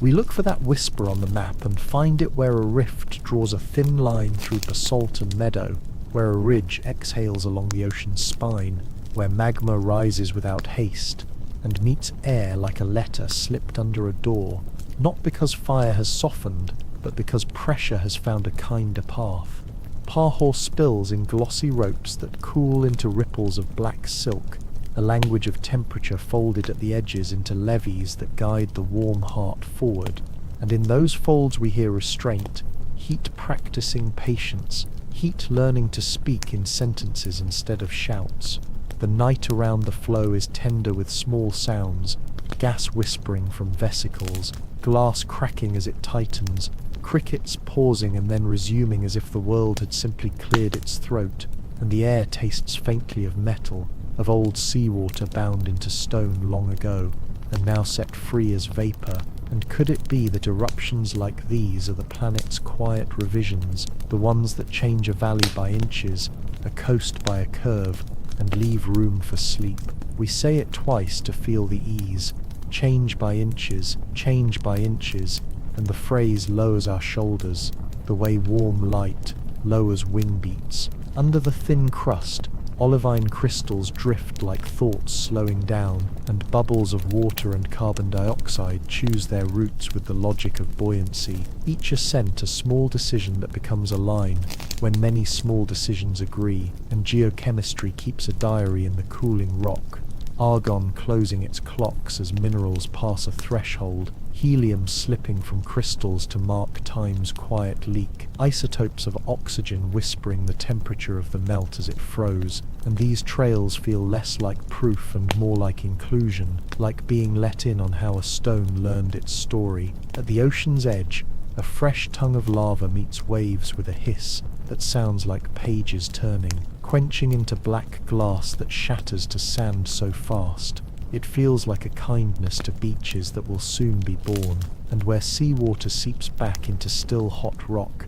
it flashes to steam in a heartbeat that leaves pores like stars inside the stone, and the uniform dark is punctuated by paler xenoliths, stranded fragments of older crust carried as passengers, and set gently down, reminders that even new land arrives stitched with history, and the planet seems to prefer that beginnings that include what came before. Entropy moves in at once with a soft brush, rain finding the flow top's shallow gutters, lichens sending acids like patient questions, wind combing ash into lee-side eddies where seeds can hide and wait, and soon a first fern tries the cracks, and then a grass, and then a black sand plain becomes a chessboard of green intention, and not because life conquers, but because life reads fractures as invitations. Is it possible that gentleness is simply the readiness to notice openings and move into them with care? Along the ridge where plates part, basalt extrudes in pillows that pile like careful loaves, each one skinned by seawater the moment it arrives, each one preserving a smoothness that tells of a calm conversation between melt and cold, and tube worms gather near vents where hot fluids carry metals and chemical meals from the crust's dark pantry,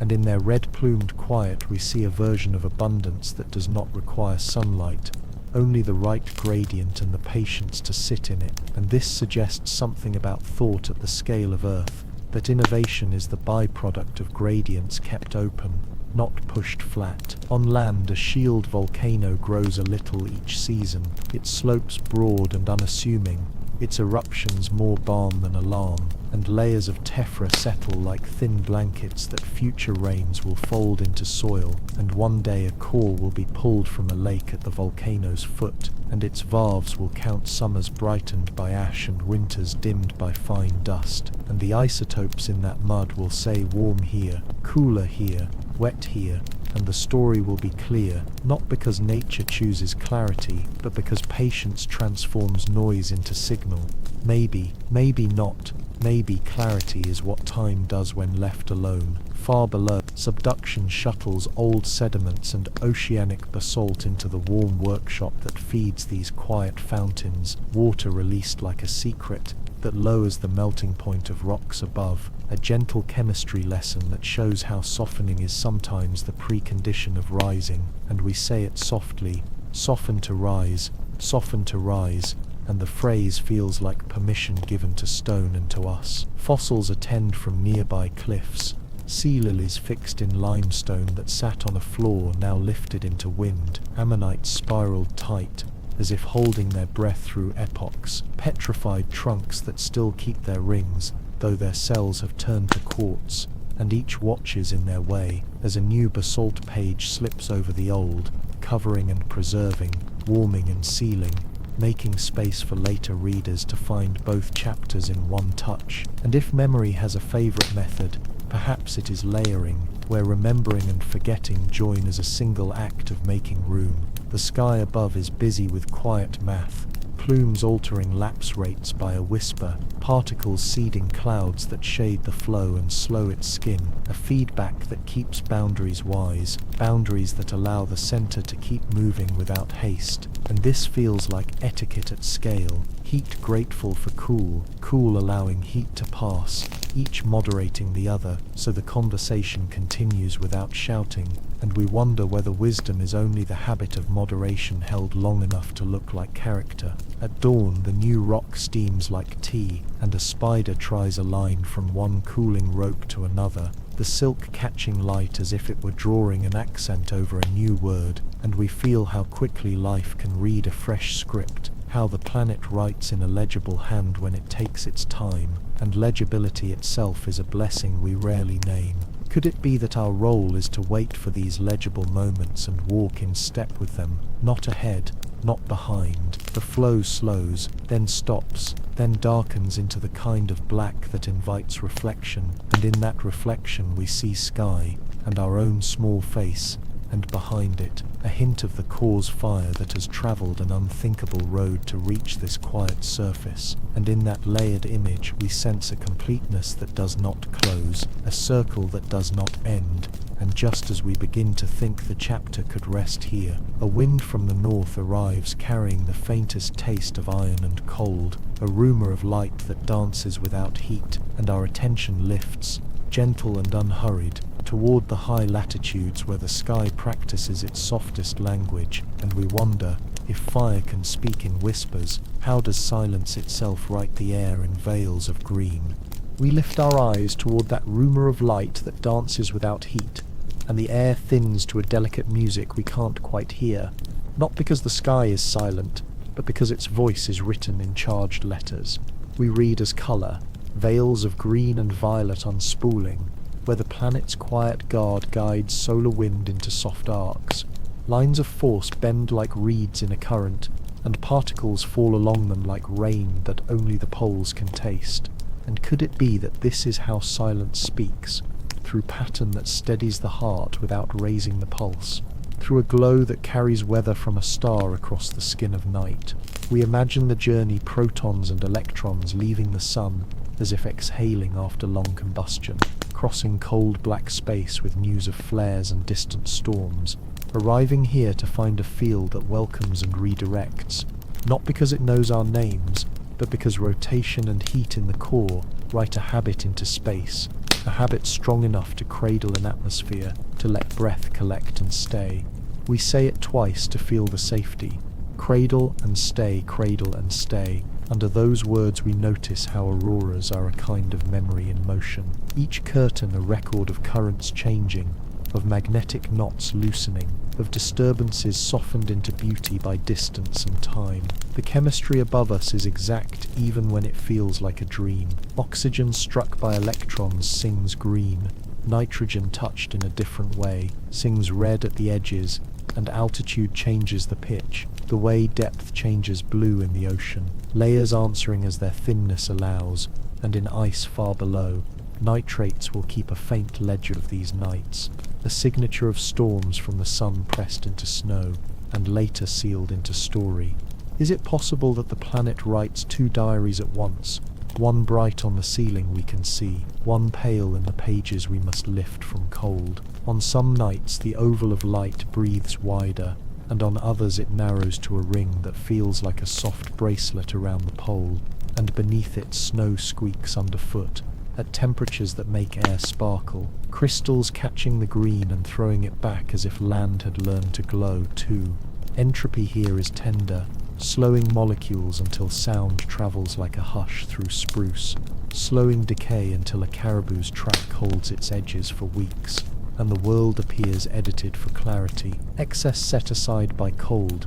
so that form can be seen without hurry, and we wonder if stillness is not absence, but a different kind of fullness, a room where subtle signals can travel farther. The field itself is not fixed. North wanders sometimes quickly, sometimes slow, and in cooled basalt at mid-ocean ridges, we can read those wanderings in neat stripes that alternate, like patient knitting, polarity flipping now and then without drama, and life adjusts when it must. Birds flying by stars and smell when a compass is confused, turtles leaning on currents and the taste of fields felt in their bones, and the rock remembers for them, a geologic map of invisible lines preserved long after wings and shells have become dust. Maybe, maybe not. Maybe resilience is simply using more than one map. Down low, where breath condenses and whispers leave small ghosts, we feel how the shield makes weather possible without announcing itself, catching what would strip the air, funneling the rest into art, and in that modesty we recognize a kind of ethic, protection that does not harden, guidance that does not command, correction that arrives as color, isotopes in tree rings, mark solar moods, radiocarbon rising and falling with bursts that made shadows in the chemistry of wood, and caves recall the same in thin changes of uranium's steady clock, and reading these together is like listening to a chorus from different rooms, each voice confirming the others, coherence arriving as relief. Sometimes the light is so faint it barely exists, and we still stand in it, because tiny is enough when the pattern is ancient, and because ancient patterns make room in us, lengthening our breath until time widens and the day's edges blur, and under that widening a thought appears as gentle as frost. What if belonging feels like this at scale, a warmth carried through cold by structure alone, no promises, only a habit of holding,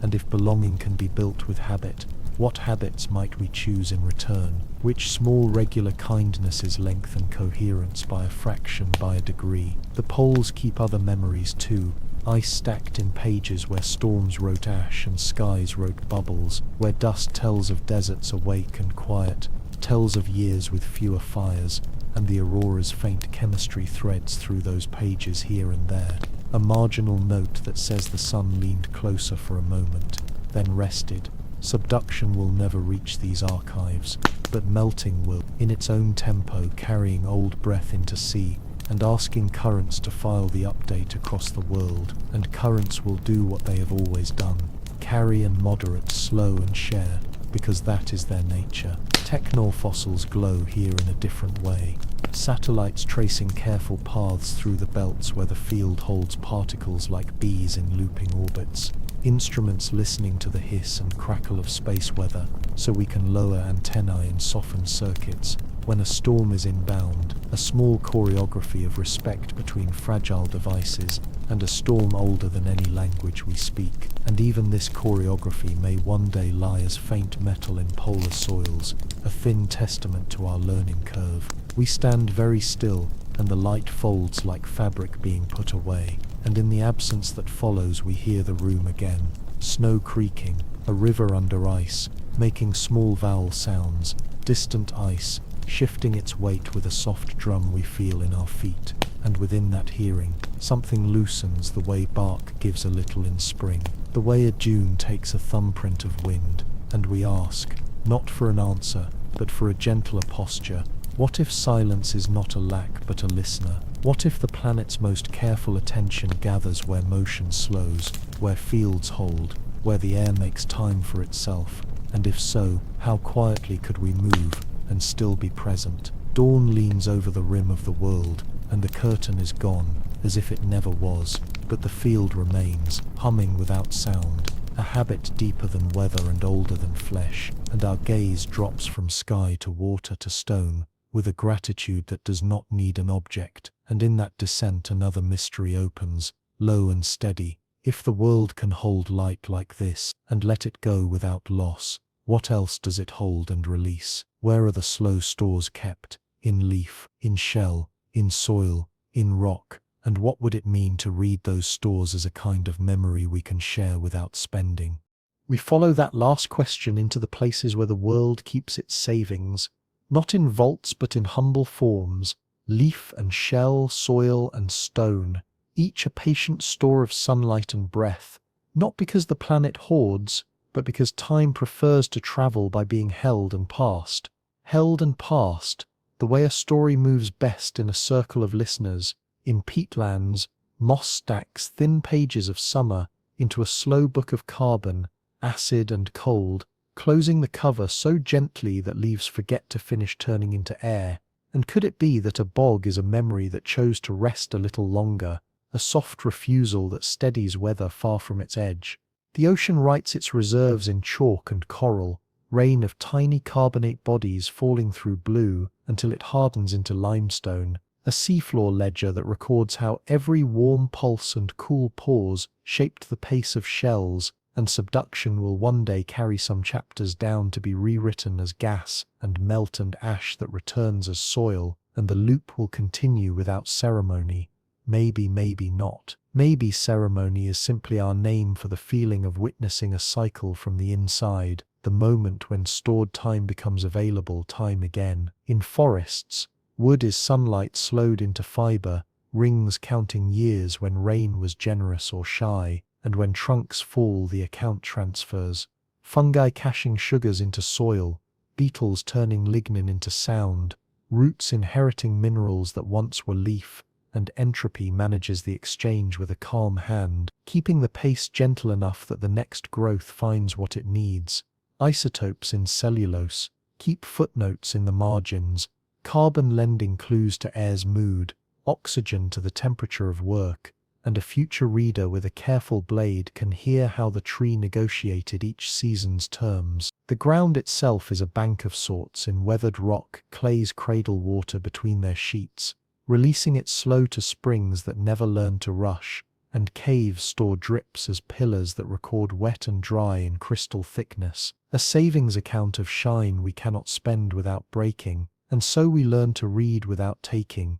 to listen without owning, and this too is a form of belonging. Is it possible that the most durable wealth is the kind we learn to measure with attention instead of extraction? In ice, breath is preserved as small bells of air, bubbles keeping the ratios of ancient sky in exact fragile balance, and when a core is lifted, the past becomes audible in tiny exhalations, a soft chime of carbon and oxygen, and traces of fires and dust and distant volcanoes, and it changes nothing and everything to know this. Nothing in the physics of what has been, everything in the tenderness of how we move next. We say it twice to let it settle, changes nothing and everything,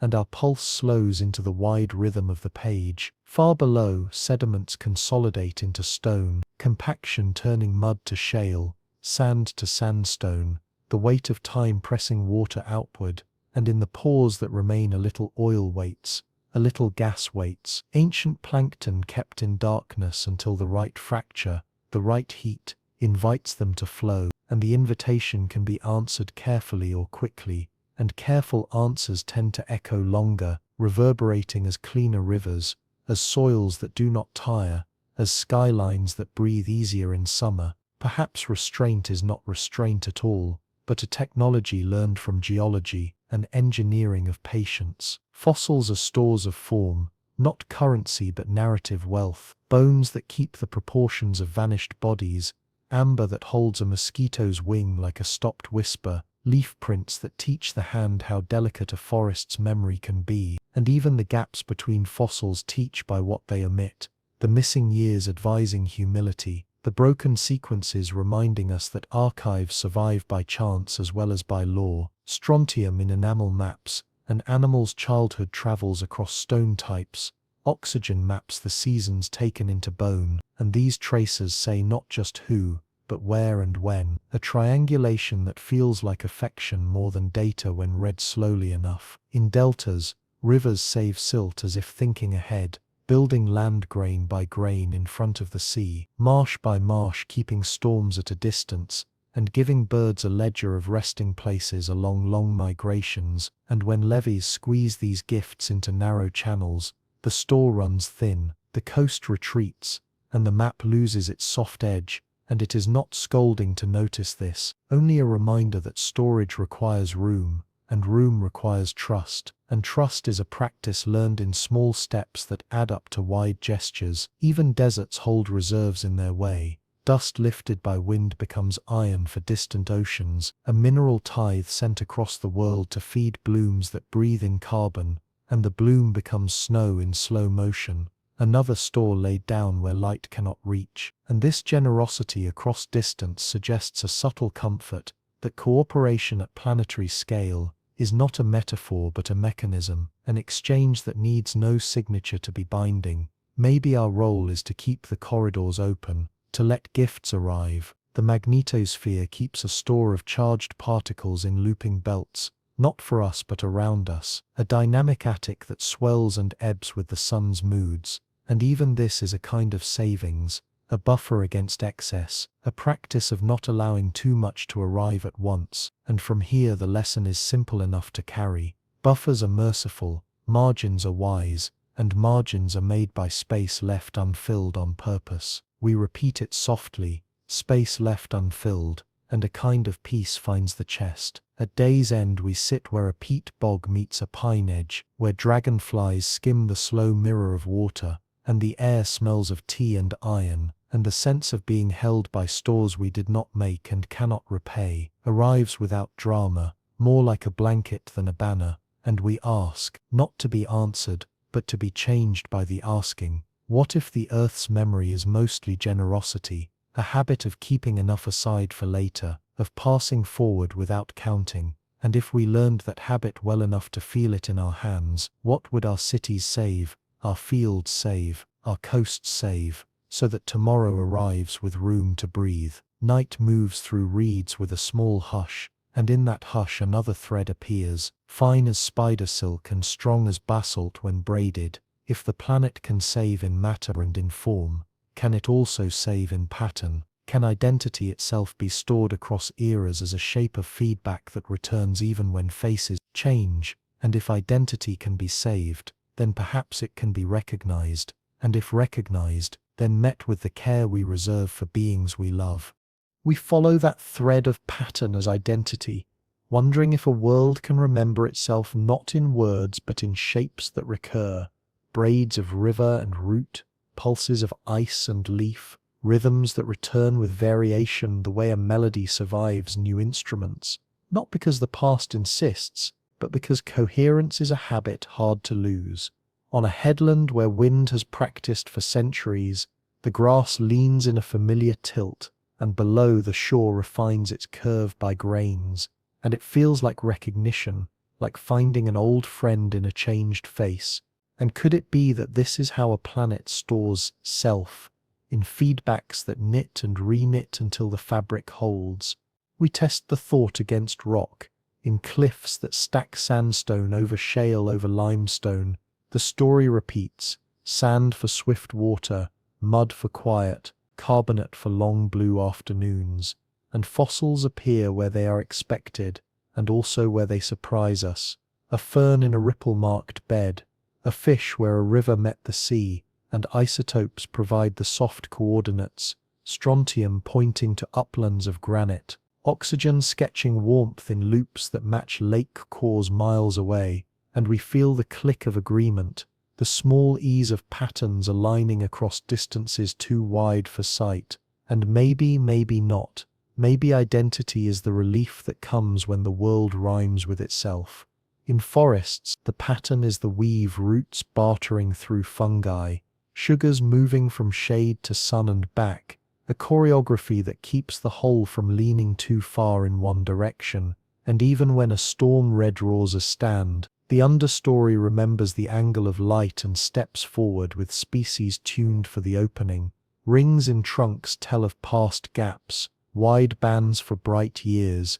narrow for dim, and pollen in a pond confirms the handover, oak to birch to oak again, a slow waltz that measures climate in steps, not in speeches. And we listen, not because we need to control it, but because listening is how we learn to move along the grain. The oceans remember in currents, their great overturning a patience that outlives our calendars, salt and cold deciding where water sinks, heat and wind deciding where it returns, a conveyor that ties basins into a single breath, and when ice expands the pattern tightens, when it retreats, the pattern loosens, and cores pulled from the deep hold chalky pages, written by foraminifera, whose shells keep the temperature in oxygen's quiet ratios, and the match to cave stone and ice bubble is a comfort the way a heartbeat is a comfort, evidence of pace more than proof of purpose. Deserts hold the pattern of editing, dunes migrating in measured arcs,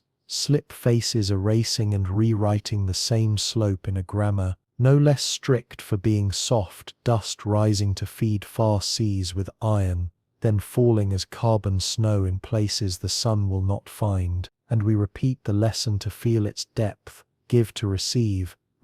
to give, and the words feel like wind crossing a ridge, effortless and exact. In the mantle, convection loops carry heat outward, basalt is minted at ridges, serpentine forms where seawater meets hot peridotite, and subduction returns the cooled crust to the workshop below, where water locked in minerals whispers the recipe for melt. Arcs of volcanoes rise, and with them soils that hold rain just enough, that give it back slowly to rivers that remember how to bend, and the repetition across millions of years is not dull, it is calming, a steadying of the hand on the long tool of time. Extinctions punctuate the pattern, yes, commas longer than centuries, and life answers by trying again in the next stanza. Reefs rebuilt by new architects, forests reassembled from old parts in new orders, insect wings learning the nuance of altered winds, and fossils keep the edits with tenderness,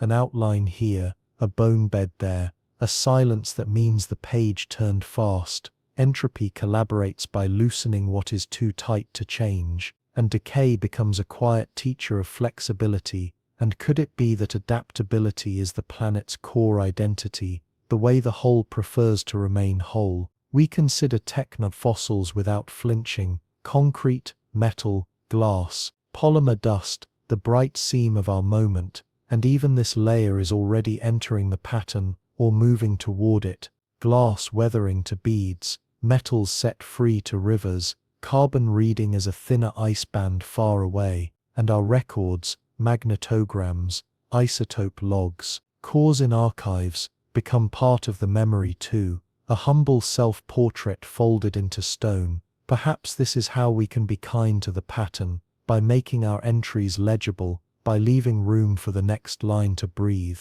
In the thin places, the magnetosphere holds its oval of quiet, auroras translate solar storms into silk, and birds migrate by maps older than our maps, magnetite in their cells, reading lines we cannot see, and lake sediments store their comings and goings in layers of eggshell and silt, and the agreement between sky and mud feels like a truth that does not need assertion. We say it twice to honor its softness: true without force, true without force, and the phrase lowers the shoulders of the mind. Night approaches, and the pattern of temperature falls across the land like a shawl, cold flowing downhill, dew condensing where stones exhale their day heat, bats taking over from swallows, phytoplankton rising because it is dark, and all of it arranged not by command but by condition, not because a mind directs, but because relations hold. Is it possible that what we long to call consciousness is at this scale, the felt sum of these relations from within? The way being part of a song can feel like being known. We lie back and feel the planet's slow clocks align, the blink of seasons, the breath of currents, the long pulse of plates, and for a moment identity seems less like a mask than a resonance, something that occurs when enough cycles find each other and stay, and the staying is tender and precise, and suddenly a quieter question arrives, steady as groundwater seeping into a spring. If patterns are memory, and memory is identity in motion, what happens when a pattern is interrupted, beyond its habit? Where does the excess go, and who carries it into a new shape first? The rock, the leaf, or the air? We watch for where the excess goes, and it moves the way water seeks a low place, the way heat looks for cool, not because energy thinks, but because difference invites motion, and motion finds a form. Rock accepts first, warming slightly under new air, then weathering faster, then sending its minerals to rivers that carry them as quiet offerings to the sea, and the sea receives as it knows how, absorbing heat into depth by currents that roll like slow lungs, dissolving carbon into a chemistry it will pass to shells, to snow of calcium that sinks. And could it be that when a pattern is pushed past its habit, the planet responds by expanding the conversation, more voices sharing the change until the change feels held? Forests take their share, opening and closing millions of small mouths to draw the sky a little calmer, passing sugars to roots that pass them to fungi, that barter trace metals needed to keep the orchestra in tune, and isotopes in rings keep a patient ledger, carbon counting the weight of air, oxygen tallying the warmth of work. And we do not pry the book open tonight, we simply rest a hand on its cover and feel the thickness of years gathered, a softness made of time. Maybe, maybe not. Maybe the most faithful responses are the ones that do not hurry, that let small corrections arrive in many places at once. Where ice is keeper, the ledger presses back, albedo brightens cool into cooler, darkens warm into warmer. And this too is a path for excess, a mirror held nearer or farther from the sun. And when soot writes a thin shadow on snow, melting hastens and lakes appear on the surface like eyes that learn to weep, and the water slips into crevasses, oiling old fractures until the ice slides toward the sea and adds its cool voice to a warmer choir. And in cores we will later lift,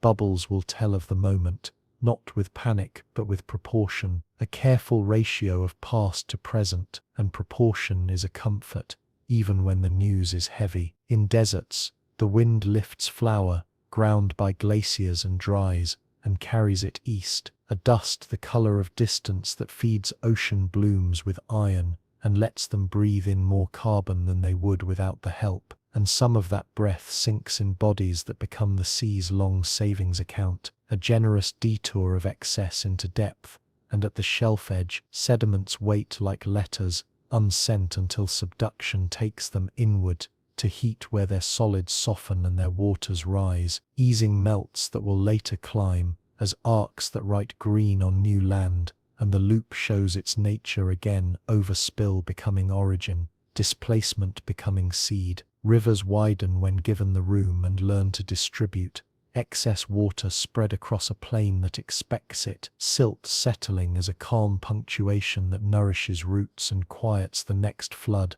and when levees insist on narrowness the lesson reverses, excess concentrates, edges sharpen, deltas starve and retreat, and this is no scolding, only the fact that margins are tools, and tools work when used, and the planet's grammar favors space for pauses. We say it twice to feel the relief. Space for pauses,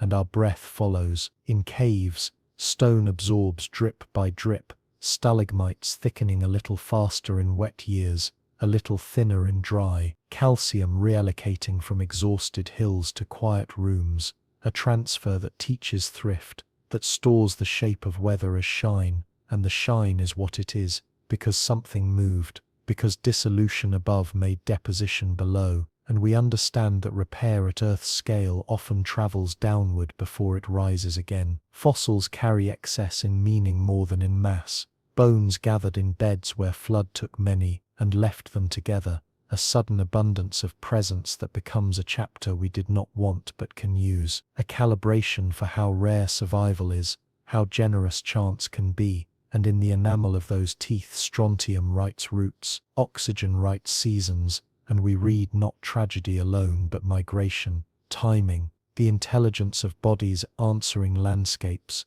and there is comfort in the competence of life, in its practiced ability to try. The sky makes room too, clouds thickening, where forests breathe terpenes into warm afternoons, aerosol seeds rising from salt and leaf and soot alike, some cooling, some warming, all part of a negotiation that rarely breaks, and when it does, rain arrives in a hurry, and the afterward is instruction, gullies cut, then soften, slopes clothed in grasses whose roots stitch what fell, and the slopes hold better next time, and formation follows interruption with a grace that asks only for intervals, for time between pulses, for a chance to set. Currents take the remainder, thermohaline loops carrying heat toward night, returning cold toward day, the whole planet wrapped in a ribbon of water that smooths difference like a hand along wrinkled linen, and in their depths, oxygen wanes and microbes craft a different metabolism,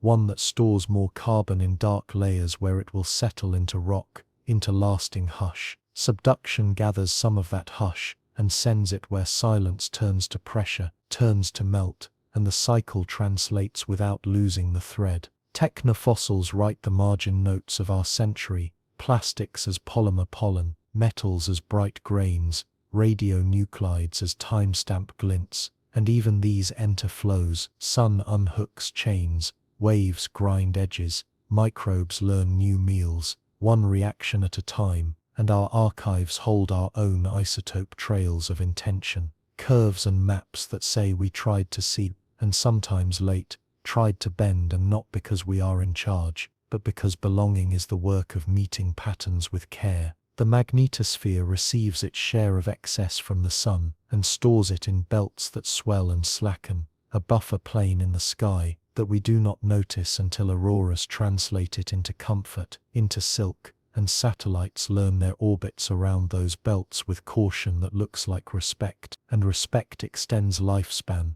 reduces fray, lets devices return more letters than they would otherwise, and the metaphor leans toward us and whispers that caution is a kindness, that margin is mercy, that gentleness lengthens coherence. Night settles over marsh and stone, and our questions settle with it, not answered so much as placed into a wider bowl, and in that bowl another wonder rises, simple as a tide. If the planet carries excess by widening the conversation, then maybe identity grows the same way, reaching through relation until self is a network more than a name. And if self can be that wide, what does it feel like when the whole turns its attention inward for a moment? When a world asks itself softly, "Who am I now?" We follow that feeling toward a lake that keeps stars in its skin and fossils in its floor, where reflection and residue are the same practice seen from above and below. We follow that feeling to the lake that keeps stars in its skin and fossils in its floor, where reflection and residue are the same patient act seen from above and below, not because water loves mirrors, but because calm invites images to rest, and in that resting a kind of self-portrait appears, sky remembered as surface, seasons remembered as silt. At dawn mist lifts like a thought that has decided to return, and in the light we see fine particles drifting, pollen settling from distant pine, ash from a far volcano diluted to a faint grey whisper, diatoms building glass houses that will sink when their work is done. And could it be that a lake is a lens turned inward, the planet looking at itself by collecting what falls? We drift a hand through the shallows, and feel the faint cool of springs that rise invisibly through sand, old groundwater taking the long way back, carrying the taste of limestone hills, the isotope tilt of oxygen from a winter past, and the shore receives this quiet memory and folds it into reeds, into fish that sip at the edges, into a frog's small heart that beats in time with ripples. Maybe not. Maybe identity here is the sum of these borrowings, this borrowing and returning that never drains the account, because entropy keeps the books gently, decay softening leaf to silt, silt to clay, clay to stone as pressure gathers in layers thick enough to press out the water and keep the shapes. Under the boat, a soft rain of bodies and dust moves constantly downward, not morbid, just thorough, shells of foraminifera and the delicate scaffolds of algae, adding their silica, and when storms rough the surface, the mixing deepens, distributing warmth and oxygen in a measured generosity, and in the still years, valves form, light summer layers of silt, dark winter layers of organic hush, thin pages we can read if we are careful, years counted as lines, drought seen as narrow, flood as bold, a volcanic year darker than the rest, and we ask if time prefers to be remembered this way, in small steady contrasts that let the whole be recognized at a glance. Shorelines wander with the wind, a spit grows, a cove deepens, a delta pushes a fingertip farther into the basin, and the lake practices patience by adjusting, inhaling during wet decades and exhaling during dry, and fossils attend at the edges. Fish scales glitter in a newly cut bank, a leaf's veins appear whole in a slab of siltstone, a dragonfly's shadow caught in mud that hardened while it rested, and if self-erasure is an art, it is practiced kindly here, where each offering is carried into a quieter place, where quiet does not mean gone. Is it possible that memory's truest form is this relocation into forms that can be found later, forms that say enough without saying all? At night, the lake becomes a second sky, plankton glowing faintly where a fish turns, a falling star doubling itself in the water's soft eye, and somewhere below, methane collects in small hesitant bells in the muck, and afterward from grasses and leaves, digesting in the slow cold, and the gas finds a path and leaves in silence, and the silence does not judge it, and we repeat it to hear the hum under thought, leaves to gas, gas to air, air to rain, rain to lake, and the circle feels less like a trap than a dance that restarts wherever it pauses. Along the outlet, water measures the valley with a touch that changes stone but not its dignity, lifting silt to carry to a river that will carry it to a sea that will fold it into a shelf, that will sleep until subduction turns the shelf to heat and gas that climb through a mountain that breathes snow, that melts into the same lake, centuries hence, and the loops inside loops begin to resemble sentences within paragraphs, themes returning without demand, and we wonder if the feeling we call meaning is simply our bodies recognizing coherence and relaxing. The lake listens to the sky as well when winds tilt steady from the west for weeks, water piles subtly to the east, and seiches pulse after storms like breaths a little out of sync that slowly find their rhythm again. And in winter, ice lays a lid that changes everything, trapping gas, muting waves, giving sound a new room to bounce in. Beneath the lid, fish move more slowly, and bubbles collect gossip in little domes that reflect the underworld in miniature, and isotopes in the ice hold a precise account of the cold, hydrogen leaning lighter when snow formed near, heavier when the vapor's journey was long, and the snow settles like a whisper from far hills we cannot see. On the far shore, a landslide feeds the lake a sudden meal of gravel and root and clay. An interruption, the water spreads and settles until it becomes delta, becomes nesting place, becomes a curve that makes sense from a distance, and it reminds us that excess does not end the pattern, it complicates it into a richer line, a line that future readers will trace with a finger and call inevitable. Though tonight we watched it become, we think of technofossils skate-light across the surface, paddles, pylons, a dock's metal nails, bits of polymer caught in reeds, and the network begins to fold even these into the slow order. Sun brittles plastics, waves tuck them into mud, microbes test new meals, and our part is to shift the ratio toward materials that unwrite themselves without complaint, to favor what the lake can translate,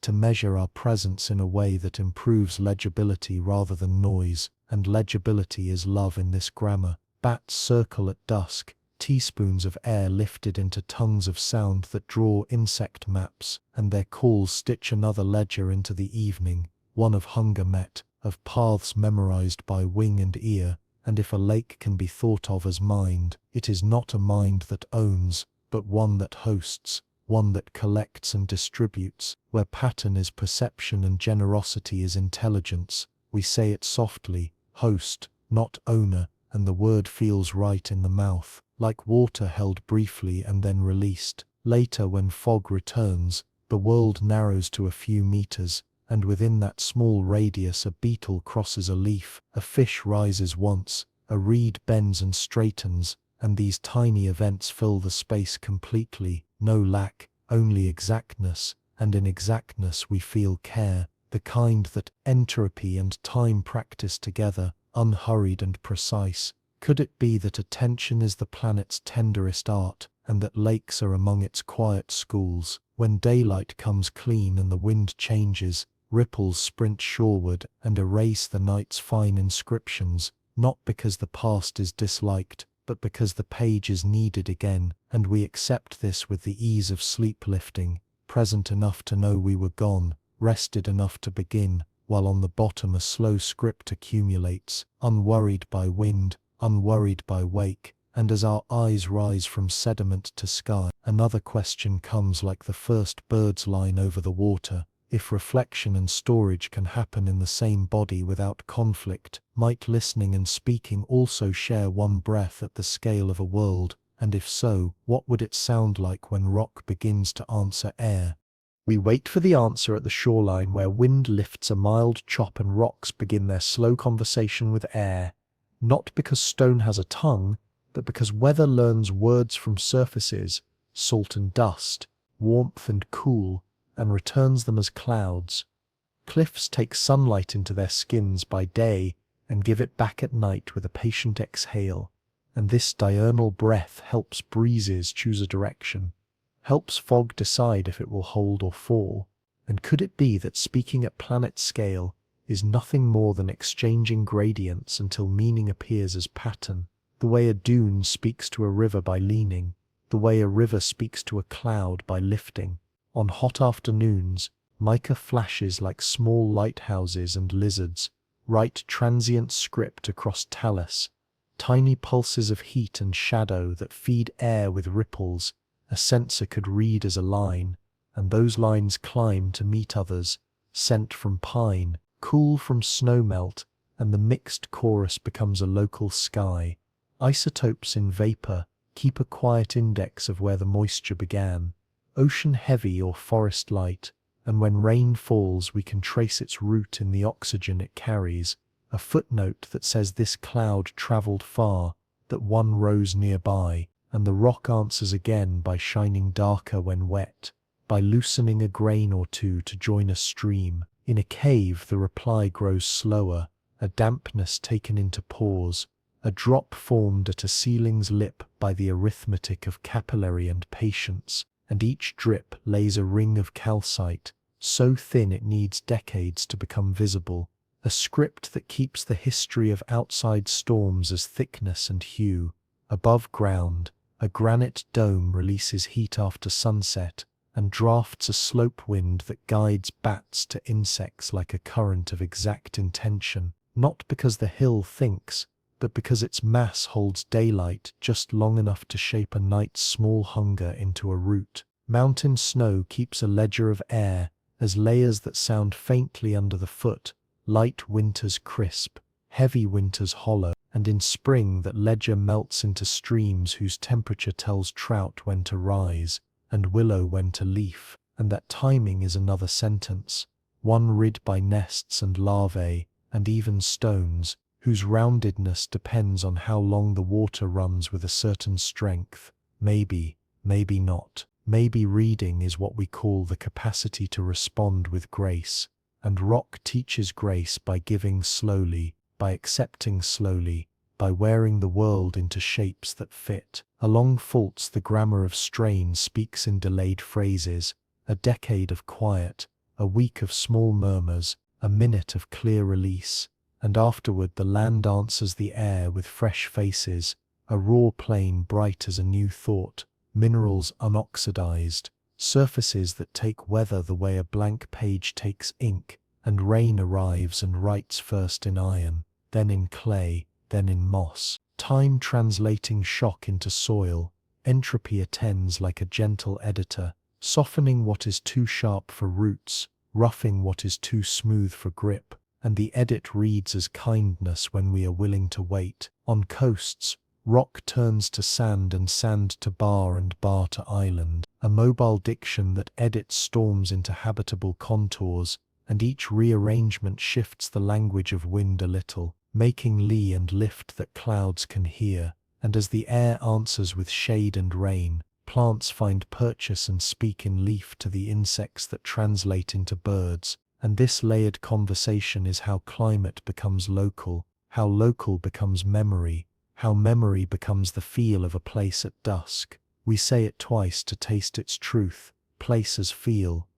as place, and the repetition settles like silt in a quiet cove. Basalt keeps magnetic notes in its iron, cooling with an alignment that records the sky's compass at the moment it froze, and that record is a long dark whisper to future readers. North once lived elsewhere, south once came calling here, and the field will wander again. In the same flows vesicles later fill with zeolites and agate, crystals precipitating from slow fluids that learned the rock's temper, and left beauty as a byproduct of making peace. And this too is a way stone answers air, by allowing water to decorate its emptiness until emptiness becomes a treasure. Fossils at a quarry's edge answer in outlines and shadows, a fern that keeps the geometry of light harvested in a forgotten summer, a fish that keeps the angle of a final turn, and the mud that became their paper answers time with patience,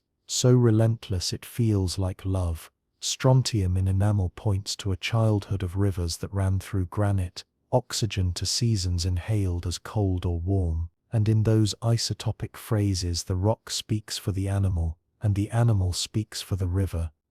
speaks for the weather, and the weather loops back to the air we are breathing now. In cities, stone cut and poured into walls holds day heat and releases it after dusk, and the air writes back with urban breezes that circle towers like water around islands, and this technogeology becomes another dialect of the Earth's reply. Metals oxidizing to color, rain streaks, concrete growing films of life that darken and breathe, glass returning the sky to itself, as if to say thank you, and please come again. even our polymers become translators, softening under sun and salt until they break into smaller phrases the sea can move. And while not all of these phrases are legible yet, microbes learn alphabets we did not intend, and learning is another name for conversation that continues. Over deserts the stones speak in silence that lengthens signals, footfall audible, a valley away, a raven's wing, a letter written across an hour, dust reading wind with a delicacy that carries iron to oceans whose blooms write carbon into deep blue ledgers, and subduction will pocket some pages to edit in heat, returning their essence to air as a later chapter of ash and cloud that temporarily cools the sunlight that first grew the grass, whose dust began the note. Could it be that coherence at this scale is just the consistency with which pages become chapters and chapters become weather? Night arrives, and the Earth's skin releases its gathered warmth, and from pole to equator the magnetosphere keeps its oval of quiet, turning storms into silk while lake faces turn stars into ink. And we are reminded that dialogue here depends on margins, the space to cool, the room to flood, the width to meander, the breath between pulses, and margins are the planet's courtesy to itself, a way of saying take your time. We whisper it back, take your time, and the air around us answers by slowing. And yet, if rock can answer air, and air can answer water, and the weave holds together through exchange, what else might be speaking where we haven't learned to listen? In the trace metals that steer enzymes, in the faint charge of clay that gathers molecules into beginnings, in the techno-fossil seams that will one day read as a single bright sentence, and if beginnings are still occurring in quiet corners, how softly should we move so we don't step on the first words? We move softly, as if stepping near first words, and in the hush that follows a different kind of question unfolds, not about what the world is, but how we might be inside it. Not because ethics is separate from geology, but because every layer we touch becomes a page in our shared book. We walk a floodplain without fences, and the river shows its manners, spreading excess into calm instead of height, leaving silt as gratitude rather than teeth. And could it be that stewardship is less control and more choreography, the art of making room for forces to express their gentleness first? On a ridge of old basalt, wind carries the faint salt of a sea we cannot see, and the rock releases its stored heat, like a careful host who knows when to dim the lights, and we feel the body answer with slower breath, a small consent to scale, and maybe not, maybe consent at planet size is this simple, a promise to keep margins wide and pulses unhurried, to leave corridors open for migrations written in bone long before our maps learn to read. We pause beside a peat bog that keeps summer as a stack of soft pages, carbon resting under cool water and moss, and the stillness is not empty. It is a vault of weather and feathers and quiet abundance, and our feet learn the old rule. Step lightly, step rarely, because every depression can become a channel, because a single impatience can drain a century's patience, and isotopes here hold the names of past fires and rains in the tiniest ratios, carbon leaning this way, nitrogen that, and we touch nothing, we only listen, and listening begins to feel like a form of repair. In a forest that has learned to be old, logs lie where wind brought them, fungi threading the gift into soil, beetles engraving their brief biographies, and the air is cooler by a breath for the shade that stands and the water kept. And ethics here is measurable, colder streams for salmon, who return by maps held in their bones, richer soils that hold storm and release it as steadiness, less haste in the sky, above as transpiration writes small clouds that soften noon, and we repeat it to feel it anchor, less haste, more steadiness, until the words sound like rain in leaves. At a coast unarmored, dunes migrate like thoughtful animals, stepping aside to let the sea do its winter work, returning with summer to rebuild the line, and grasses red wind and sand with a literacy older than fences, roots stitching just enough, not too much, and the planet's instruction is clear when we let it speak. Allow movement for endurance, make space for resets, and in that clarity we realize that gentleness is not a weakness but a method, a series of light touches timed to the rhythm of deep time's metronome. In cities that choose to listen, floodplains are restored as parks that can drown without sorrow, streets curve to old creeks rather than cutting through bone, roofs turn pale to spare the air some fever, and the nighttime turns less orange, so insects and birds can keep their clocks, and the isotope trails of our choices begin to drift toward kindness.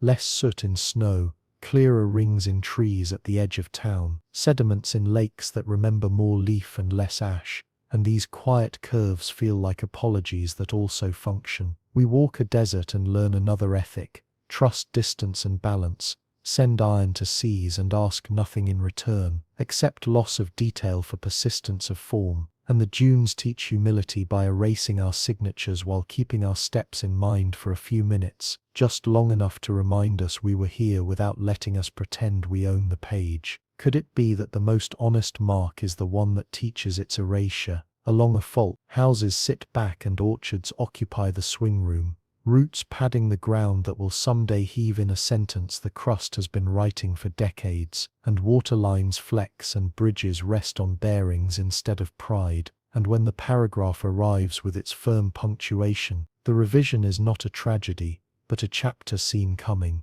read aloud, and answered with care. Aftershocks taper like endnotes, and new edges are planted before the headlines cool, and the ethic here is not conquest but competence. In an estuary where tide and river trade salt and silt, we notice how belonging is negotiated, not declared. Grasses lean, oysters filter, birds time their landings to the draw of moon, and our hands practice the same, lifting bulkheads so shorelines can breathe, placing living reefs where waves can spend their anger in a whisper, storing upland water so the river arrives as conversation rather than argument, and the measure of right action is not applause but coherence felt by creatures that will never say our names. Fossils in a museum drawer invite a softer vow, hold wonder without owning, learn without taking, return more than was found, and strata in road cuts add a simple clause, know the long story before adding a sentence, because limestone was once light, and coal was once wet breath,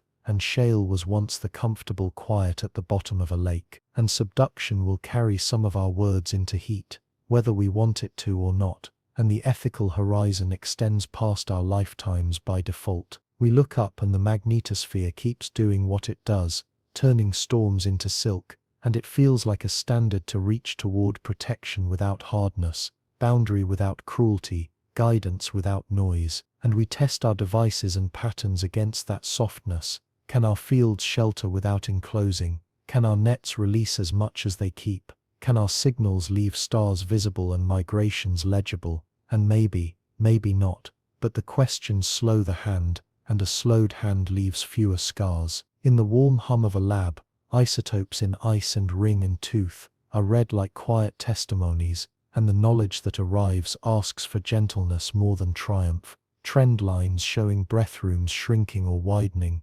feedbacks amplifying or easing, margins thickening or thinning, and the answers that follow look like hospitality. Soils covered, waters given flood time, forests allowed to grow whole generations, coasts permitted to walk, heat reflected where it accumulates, and welcomed where it is kind, and the record notices, and noticing is the first form of praise. We return to the floodplain at dusk and watch the river reach for its old marks, and stop short, not because we ordered it, but because we moved out of the way, and the air smells of silt and moss and iron, and bats take over from swallows, and reflection settles on the skin of a backwater, where stars rehearse for night, and in that gentle commerce a thought arrives that does not push. What if being good ancestors is simply becoming good neighbors to gravity and light, learning when to add and when to step aside, when to thicken a margin, and when to open a corridor? And if goodness can be this quiet,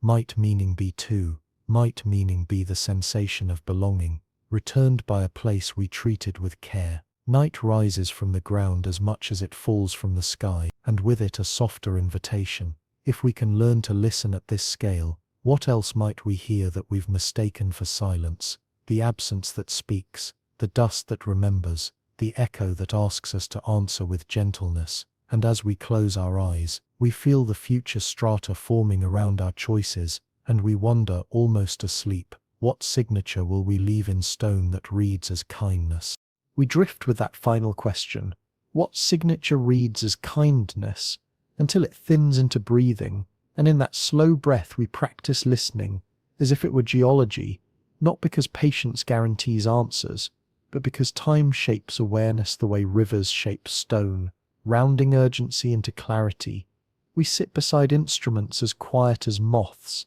sensors tasting rain for its isotope tilts, cores lifted from mud with the care of lifting a sleeping child, rings counted under a lamp that keeps its own soft weather, and it occurs to us that to study is also to soften. That observation is a form of gentleness, when it learns to leave more behind than it takes. We watch carbon move, as if it were thought made visible, leaf to sky, to stream to shell to chalk, to mantle to ash to rain, and the elegance is hypnotic, a rope braided from long intervals. And could it be that wisdom at this scale is simply the skill of entering the braid without fraying it, not because we are small, but because the braid is generous? We say it twice to feel its promise, enter without fray, and the words take our weight the way a floodplain takes high water, wide and unhurried. In a lab chilled to winter, ancient air slips from ice like tiny bells, and we hold our breath as if not to startle it, ratios steadier than our calendars, telling how the planet once exhaled, how forests counted light in their quiet arithmetic, how oceans kept rhythm when continents were younger, and winds had different vowels. And hearing this does not scold, it invites us to measure with humility, to calibrate our days to cycles that do not care for haste. Maybe not, maybe gentleness is what numbers feel like when their truth has no need to raise its voice. Out on a ridge where lichens paint clock faces on basalt, we touch a warm stone and feel it cool under evening, long wave light leaving like a river of silence, and the air answers with a downslope breath that stitches insect and leaf to the sky's hem, a microclimate as careful as prayer. And the prayer is not petition but posture, less push, more listening, less edge, more margin. Entropy is our teacher here, persistent but never cruel, showing how decay releases what structure withheld, calcium freed for bone, phosphorus for leaf, iron for blood, and fossils become a tender syllabus, forms traded for endurance, detail surrendered so that story can cross epochs, shell turned to stone that a future mind can hold, fern pressed into a page that a future hand can trace. And is it possible that kindness looks like this in matter, a willingness to become useful after ending, to become legible after loss? Along the coast at low tide, pools keep the ocean in the shape of bowls, starfish and anemones, practicing calm in miniature, and a child's hand hovers, and then decides not to touch, and the not touching is as beautiful as any reaching, because restraint preserves coherence, because restraint keeps air in bubbles and water on gills, and we understand a little more why dunes ask for distance, why peat asks for a boardwalk, why rivers ask for room, and even why faults ask for orchards instead of towers. We murmur these small ethics like beads: room, distance, restraint, and the string holds. City nights too can learn quiet. Lights dip to let constellations return. Rooftops turn to meadows that drink heat by day and release it as a lullaby. Streets curve to the memory of creeks that still whisper under pavement, and in lake sediments at the edge of town, the strata answer with thinner soot bands, thicker pollen blooms, mercury trailing off like a healed fever, and the archive accepts apologies that function, the only kind that matters to stone. Subduction reminds us that even erasure can be service, old crust sent to warmth so new land can rise, water released from minerals, so melts can soften and flow, arcs lifted that will hold clouds long enough for rivers to be born, and our choices can rhyme with this. Let worn things go to where they can be remade. Let hard edges meet slow fires that change them into forms the world can use. A compost of intention practiced at civic scale. We sit with magnets and watch a compass wobble by fractions over months, the field wandering as it always has, and birds still arrive, turtles still find estuaries by lines we cannot see, and the comfort in their competence is humbling. Perhaps kindness also means trusting old intelligences, keeping dark where darkness trains, keeping corridors where memory walks, keeping silence where silence teaches. In deserts before dawn, stones lose the heat they held, and the air gathers it into a brief wind that smells like metal, and night flowers, and the first light lays a measurable edge across dunes, a contour map drawn by sun and sand, and that edge will be gone by noon, but not lost, carried into plankton by iron, into bone by plankton, into chalk by bone, into mountain by chalk, into rain by mountain, into river by rain, into us by water, and we drink without ceremony, and ceremony is not required, only gratitude, which is a ceremony the body knows how to perform without words. Technofossils will remember us. Some already do, thin layers declaring our haste, but there is still time for a gentler line, a seam that reads as care, soils left whole enough to hold storms, wetlands wide enough to moderate seas, canopies old enough to know drought by heart, buildings set back just far enough to let rivers stay true to their pages, and the record will notice, because records are not moral, but they are precise, and precision is how the future will feel our touch. We finish the day where a marsh lets tide and river meet as equals, light leaves the water slowly, and in the last brightness we catch our reflection mixed with reeds and sky, and a heron's patient spine, and the picture is not a portrait, but a context, and context is kinder than mirrors, and yet if this much can be learned by moving softly, what waits when we move softer still? If listening is a tool, what other tools lie in the hush? And if the ground is listening too, what consent might sound like at the scale of wind and watershed when it finally answers back? We wait with that question. What consent might sound like at the scale of wind and watershed, until the reeds stop trembling and our pulse finds the longer rhythm under it all. Not because the ground will answer in words, but because permission at Earth's size may feel like coherence, like patterns accepting our weight without strain, like floodplains taking high water with ease, like dunes migrating without meeting a wall, and in that quiet reciprocity we sense a boundary that isn't a fence, but a listening skin. Maybe, maybe not. Maybe consent is what emerges when feedback has time to speak, and we have time to hear. A valley shows one way, snow held by shadowed firs melts in measured chords, rock fractures sip, and pass the cold downward to springs that rise as clear syllables, and when we step back from the channel and let it braid, the river's voice lowers, silt is set gently onto grasses that were waiting,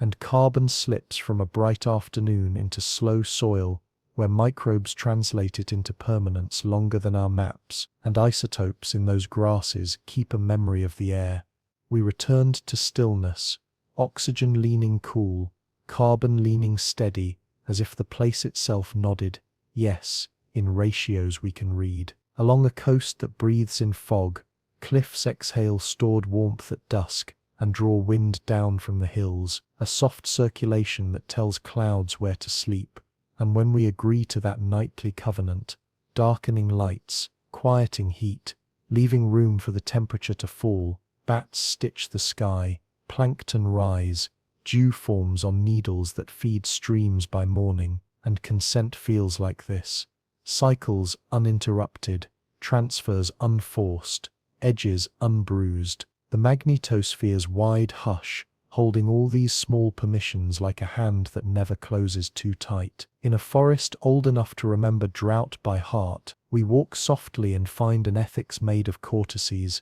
logs left to become bridges for salamanders, duff thick enough to catch the rain like a slow drum, roots long enough to argue gently with wind, and the network below answers our lightness by staying generous, sugar traveling from strong to weak, through phloem's shadowed lanes, nitrogen ferried by fungi like quiet medicine, stomata opening at dawn to join the sky's breath, in a pact that has outlived ice. Could it be that consent is the mutual ease of exchanges that neither side must fight to maintain? On a desert's shoulder before sun, stones release their night-chilled calm into an updraft that carries the smell of minerals and flowers, and dust lifts later to feed an ocean it will never see. And if we step as the dunes suggest, parallel to their long backs, pausing where crust keeps a secret cup of moisture, our tracks fade in minutes, and nothing is asked of us except attention, and attention here is answered with legibility. Ripples explaining wind, varnish explaining time, mirage explaining distance without scolding, a grammar of restraint that becomes comfort when we accept it. A city learning to listen feels different underfoot, streets recalling buried creeks in curves that drain without panic, roofs silvering instead of burning, night dark enough for Orion to return, and for moths to find the flowers that evolved for stars, and the lake at the edge of town answers with thinner bands of soot, richer pollen in its summer lines, quieter mercury in its winter hush, and ring by ring the trees at the margin write a more even sentence, narrow years not eliminated, but less abrupt, a sign that our voice has lowered, and the place can sing again. In limestone caves, dripstones thickened by the patience of uncounted storms, a consent of stone to water and water to gravity, and when we hold our breath and keep our hands by our sides, the gloss remains,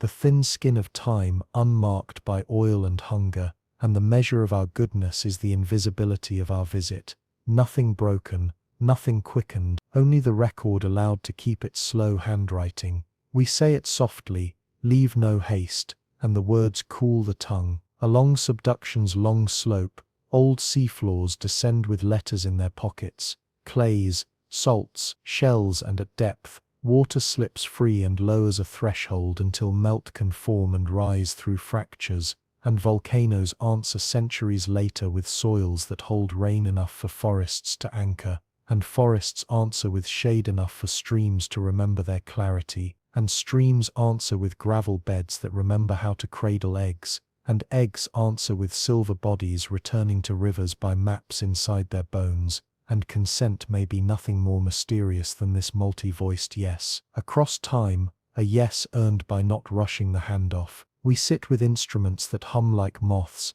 and learn to ask gentle questions. How heavy is the air tonight? What is the tilt of oxygen in the rain? What do the rings say about a summer of ash? And in returning answers the planet never argues, it only shows, and our reply can be calibration rather than command. Widen the margin here, cool the roof there, bend the levee back, lift the net, and let the tide speak. Maybe, maybe not. Maybe the simplest test is whether our adjustments make archives smoother. Fewer spikes in bubbles, fewer scars in cores, more intervals where cycles breathe. Fossils teach consent through absence as well as presence. A missing layer says the river ran elsewhere for a while. A gap in a reef says the sea chose another chemistry, and the rock holds both without judgment, as if to remind us that saying no is part of saying yes, that peat must refuse to rot to serve the far climate, that ice must refuse to melt until a hinge turns, that dunes must refuse to stay to keep the coast alive, and our kindness may be measured by how gracefully we accept those refusals, how rarely we demand exceptions from laws older than meaning. In the quiet after aurora, when the sky is only stars and the field hums without color, a colder air pools in valleys and fog sketches the river's plan for dawn, and we can feel consent as a temperature we do not push against, as a weight we do not try to lift, as a drift we allow to carry the leaf that writes a small letter to the lake, and the lake files it, and everything remains in conversation, and if conversation is the right word, then perhaps the planet has been asking all along for us to lower our voice until we match the room. Night thickens, and the marsh ticks with insects counting seconds we cannot hear, and in their metronome a new wondering rises, soft as silt. If consent feels like coherence, might memory be its echo? And if memory is the echo of allowed patterns,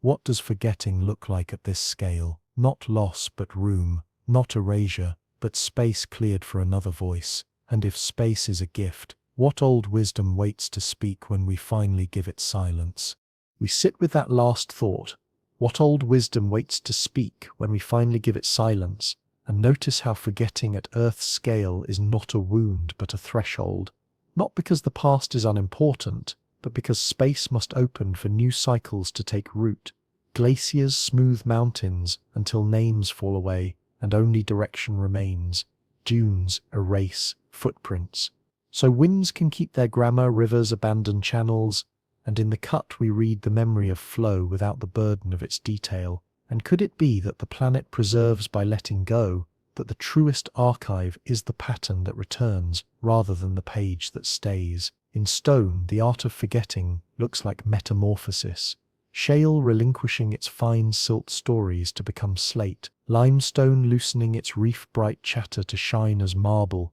and isotopes keep a gentler trace. Oxygen leaning toward the temperatures of change, strontium recalling the waters that slipped through during the unmaking. Entropy is not cruel here. It is a librarian with a calm hand, retiring books that no longer circulate so the shelves can breathe, and we repeat it to feel the kindness. Retire to breathe,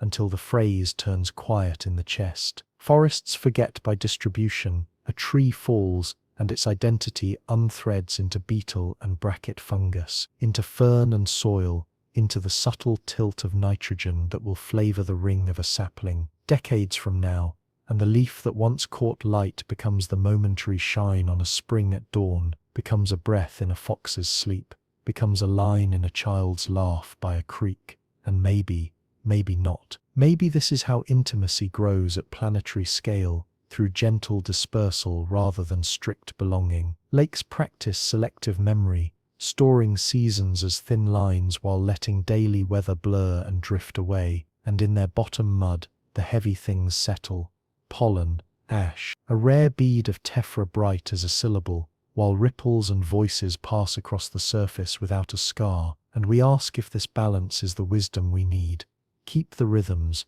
release the noise, hold what will be useful to the next reader of the water's book. Caves do the same, drip by drip, thickening the years of storm into shine, while forgetting the hour, and forgetting the hour is how the century stays coherent. Deserts let go of detail as a way of loving distance, trading maps for archetypes, the idea of river held in a fossil channel, the idea of forest pressed into a palm of petrified wood, the idea of footfall in a faint trail of tracks that lead nowhere we can reach, and the sky contributes its own anonymity, washing color to a single pale that makes horizons generous, and this generosity teaches the eye to rest, the mind to slow, the heart to read broader forms. Is it possible that clarity, like comfort, requires a little loss? Oceans forget faces to remember motion, releasing the names of storms while keeping their patterns, filing each wave in foam and light,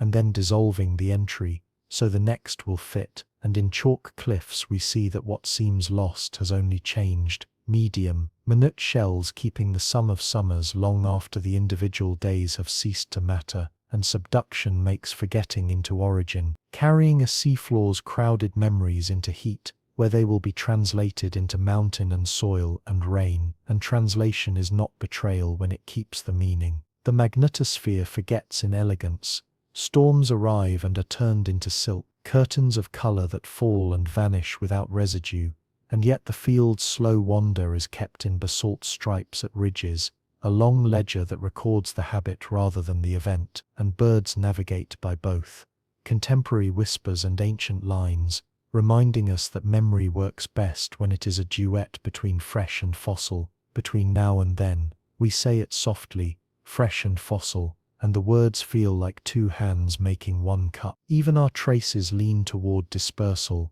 when time is allowed its work. Glass becomes beads, polymers become shadows that microbes begin to read, metals loosen into rivers that carry them to mouths where life will decide what to keep. And in sediment our stories thin into lines that can be scanned and understood, not as confession, but as context for choices yet to come. Restraint is the tool that helps this along, choosing materials that unwrite gracefully, designs that surrender without bitter fragments, habits that ease rather than scar. Fossils hold what forgetting cannot, form necessary for instruction, and even then, details are traded for legibility. A fern's idea held in vein and frond, a jaw's curve teaching proportion, an ammonite's spiral, keeping a lesson in growth that shell and galaxy share, and in the gaps between fossils, absence writes a different line, room made for species that never met to speak in one rock, to say together that life proceeds by relinquishment as much as by accumulation, that self-erasure can be a gift when it widens the path. In winter fields,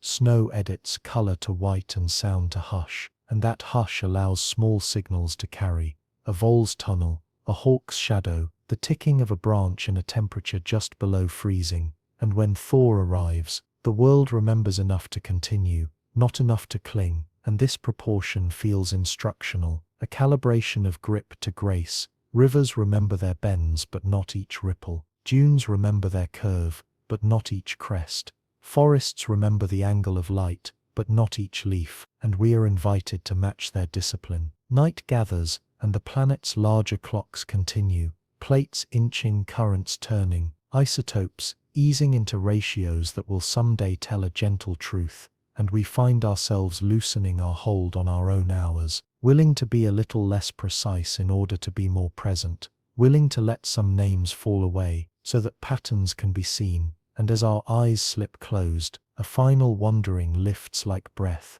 If forgetting is a tool for making room, what arrives when the room is ready? What quiet intelligence steps forward when the page is cleared? And could the next voice be something we already know by touch? Dust that glows, echoes that map, silence that answers by deepening.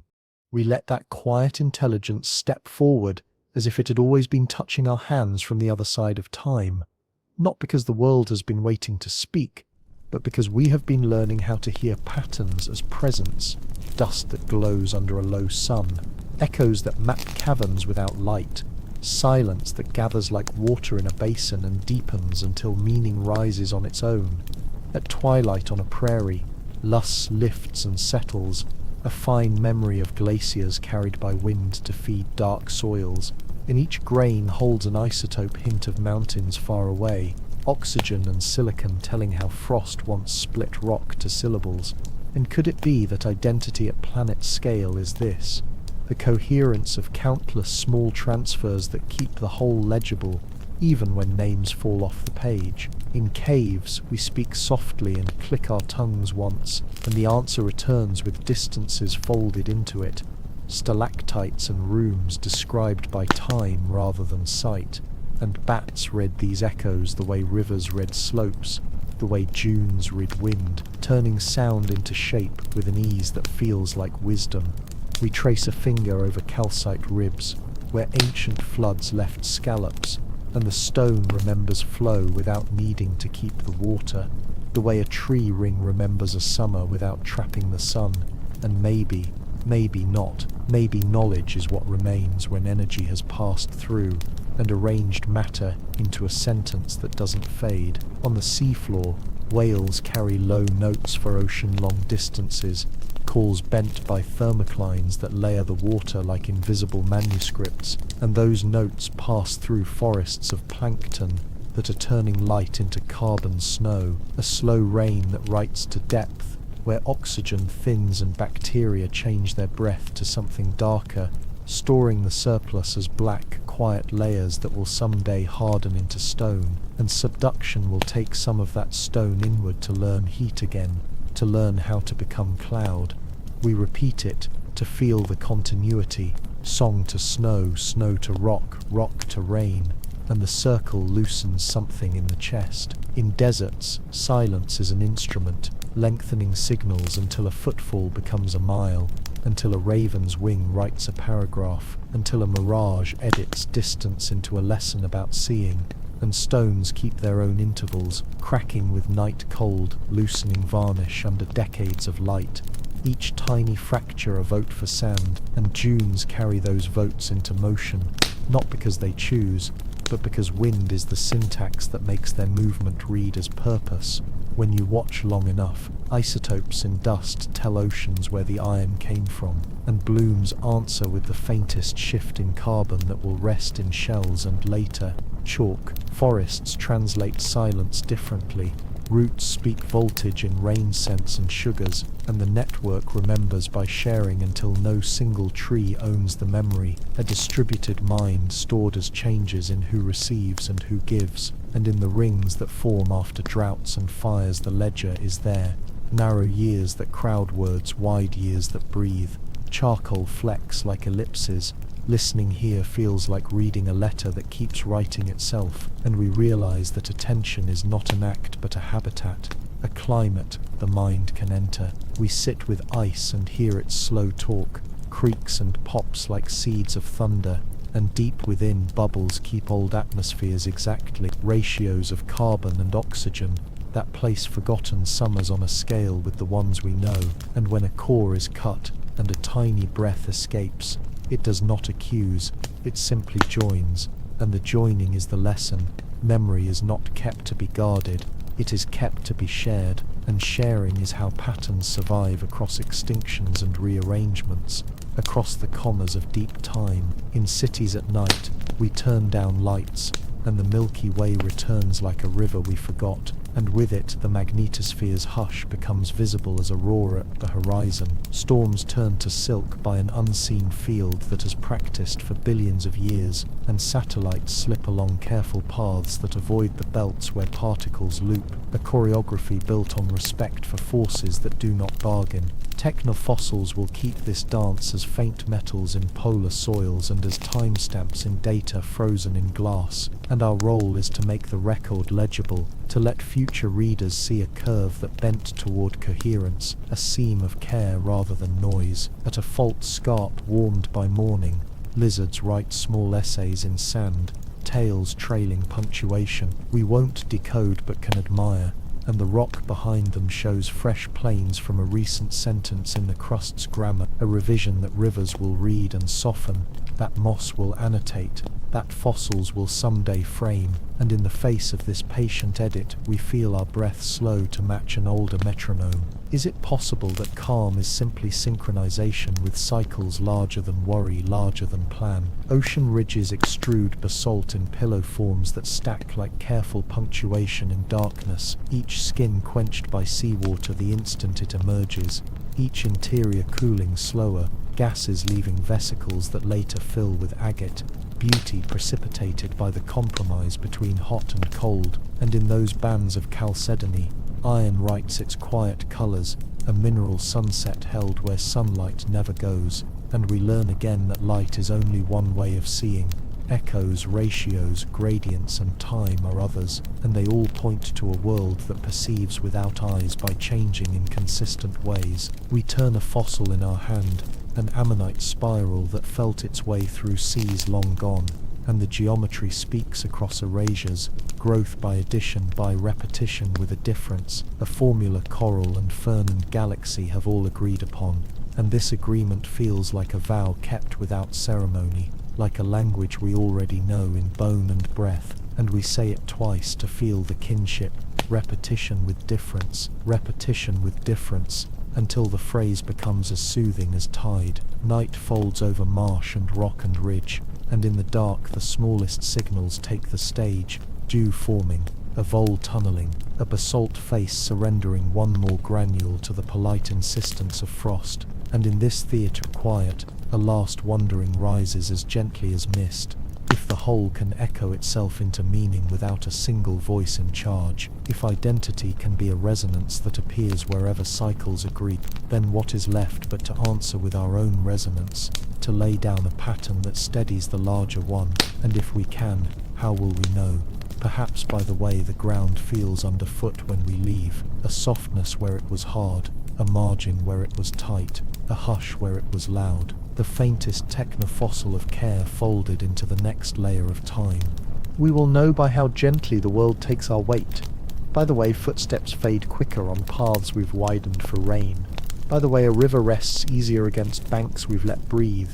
not because gratitude will be spoken, but because ease is its own language and patterns remember relief. We stand where tide meets root and listen to the quiet arithmetic of exchange, salt traded for silt, carbon lent to leaf, oxygen returned in the cool grammar of morning.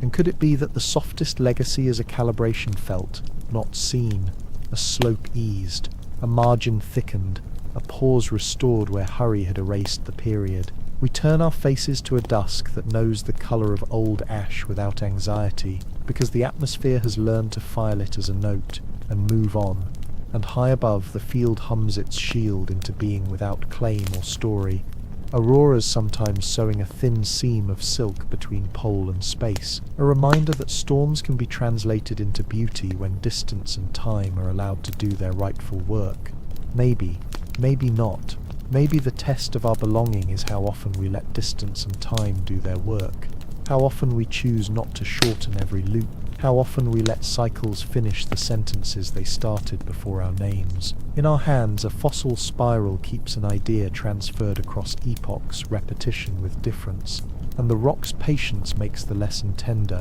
growth that expands by remembering a curve that carries forward a rule without insisting on a replica, and we repeat it to feel ourselves joining the cadence. Remember and change, until the words feel like tide on bone, a slow metronome that teaches restraint by comfort rather than command. Around us, the planet's quiet ledgers continue their entries without verdict, isotopes in ice and ring and tooth-writing ratios that add up to coherence, cave stone laying shine on the years in which rain practiced abundance or sobriety, desert varnish thickening at rates that make ambition unnecessary, and in these accounts there is no praise, no blame, only the record of whether margins were kept wide enough for kindness to travel, whether entropy was given room to distribute, whether subduction had gifts to return, because we did not strip the shelves bare of seas and soils before the cycle turned. On a ridgeline, basalt cools by degrees and releases heat to night's small creatures like a loan forgiven, and the air organizes itself around that generosity, drawing breezes down that stitch insect to flowering yucca, owl to thermal, and it occurs to us that gentleness scales by stitching, by small corrections repeated until friction becomes guidance, until guidance becomes habit, until habit becomes landscape, and landscape becomes memory stored as comfort. Is it possible that comfort is the highest form of memory a place can hold, the sensation that all the parts remember how to greet each other without flinching? Out at sea, the thermocline lifts or sinks a little, and whale notes slide with it, carrying news across basins that currents will also carry as warmth, while plankton climb at dusk and fall at dawn, laying down a carbon hush that sinks like a promise, and trenches receive their sealed letters of silt and shell, and take them inward to heat where composition becomes syntax again. Water released, melt softened, arcs lifted, ash knelt upon soil, forests invited, and if we listen long enough, loops become lullaby, and lullaby becomes the courage to go softer still. In lakes at the edge of towns learning to dim their nights, the sediment's thin soot bands begin to falter, pollen grows thicker, mercury writes itself out like a fever that remembered to end, and fish scales glitter in new layers that read as recovery more than confession, and in nearby rings a wider spacing returns like a breath taken without guilt, and the future archivist's lamp will fall on these pages and see that the curve bent, that ratios softened, that the techno-fossil of care exists and can be imitated. We say it softly, can be imitated, and the phrase feels like permission. Forest shade deepens where cutting has learned restraint. Duff thickens until it sounds like rain when a bird lands. Mycelial threads recover the long roots that make kin of root and rock and stream, and the air above is cooler at noon by just enough that stomata chews open over closed, and clouds learn to gather in small companies that drift inland as afternoon mercy, and mercy becomes measurable. Fewer spikes in bubbles, fewer teeth on hydrographs, fewer sharp edges on fault maps where orchards were wisely planted, and measurement itself grows gentle, turning from alarm into guidance, from siren into shoreline. Over deserts, iron lifted from parched soils crosses an ocean, and keeps its appointment with blooms that did not know our names, and those blooms answer by breathing carbon into bodies that will sink beyond light, and beyond light the planet files that breath where heat cannot find it for a long time. and subduction will one day remember, and remembering will arrive as mountain and rain and river, and silence will answer our last question by deepening until it becomes place, and place will answer by holding. Could it be that holding is the planet's final art? The way it carries pattern forward without grasping, the way it sets us down gently in the strata, so someone later can read us without hurry. Night comes like a tide over dunes and ridges and roofs, and our last task is small and exact, to lower our voice until it matches the room, to put down what we can, so gravity does not have to raise its own, to widen a margin where water meets us, to step back where cliffs ask to breathe, to let old corridors be corridors again, and in the doing, to listen for the planet's soft ascent in the sound of an eddy untangling, in the feel of soil holding a storm, in the steady hiss of basalt surrendering one more granule to frost. And yet, if this much can be softened by attention, what else might yield to care we have not learned to give? What ancient ease waits beneath our names, patient as bedrock, ready to rise if we become quiet enough to welcome it?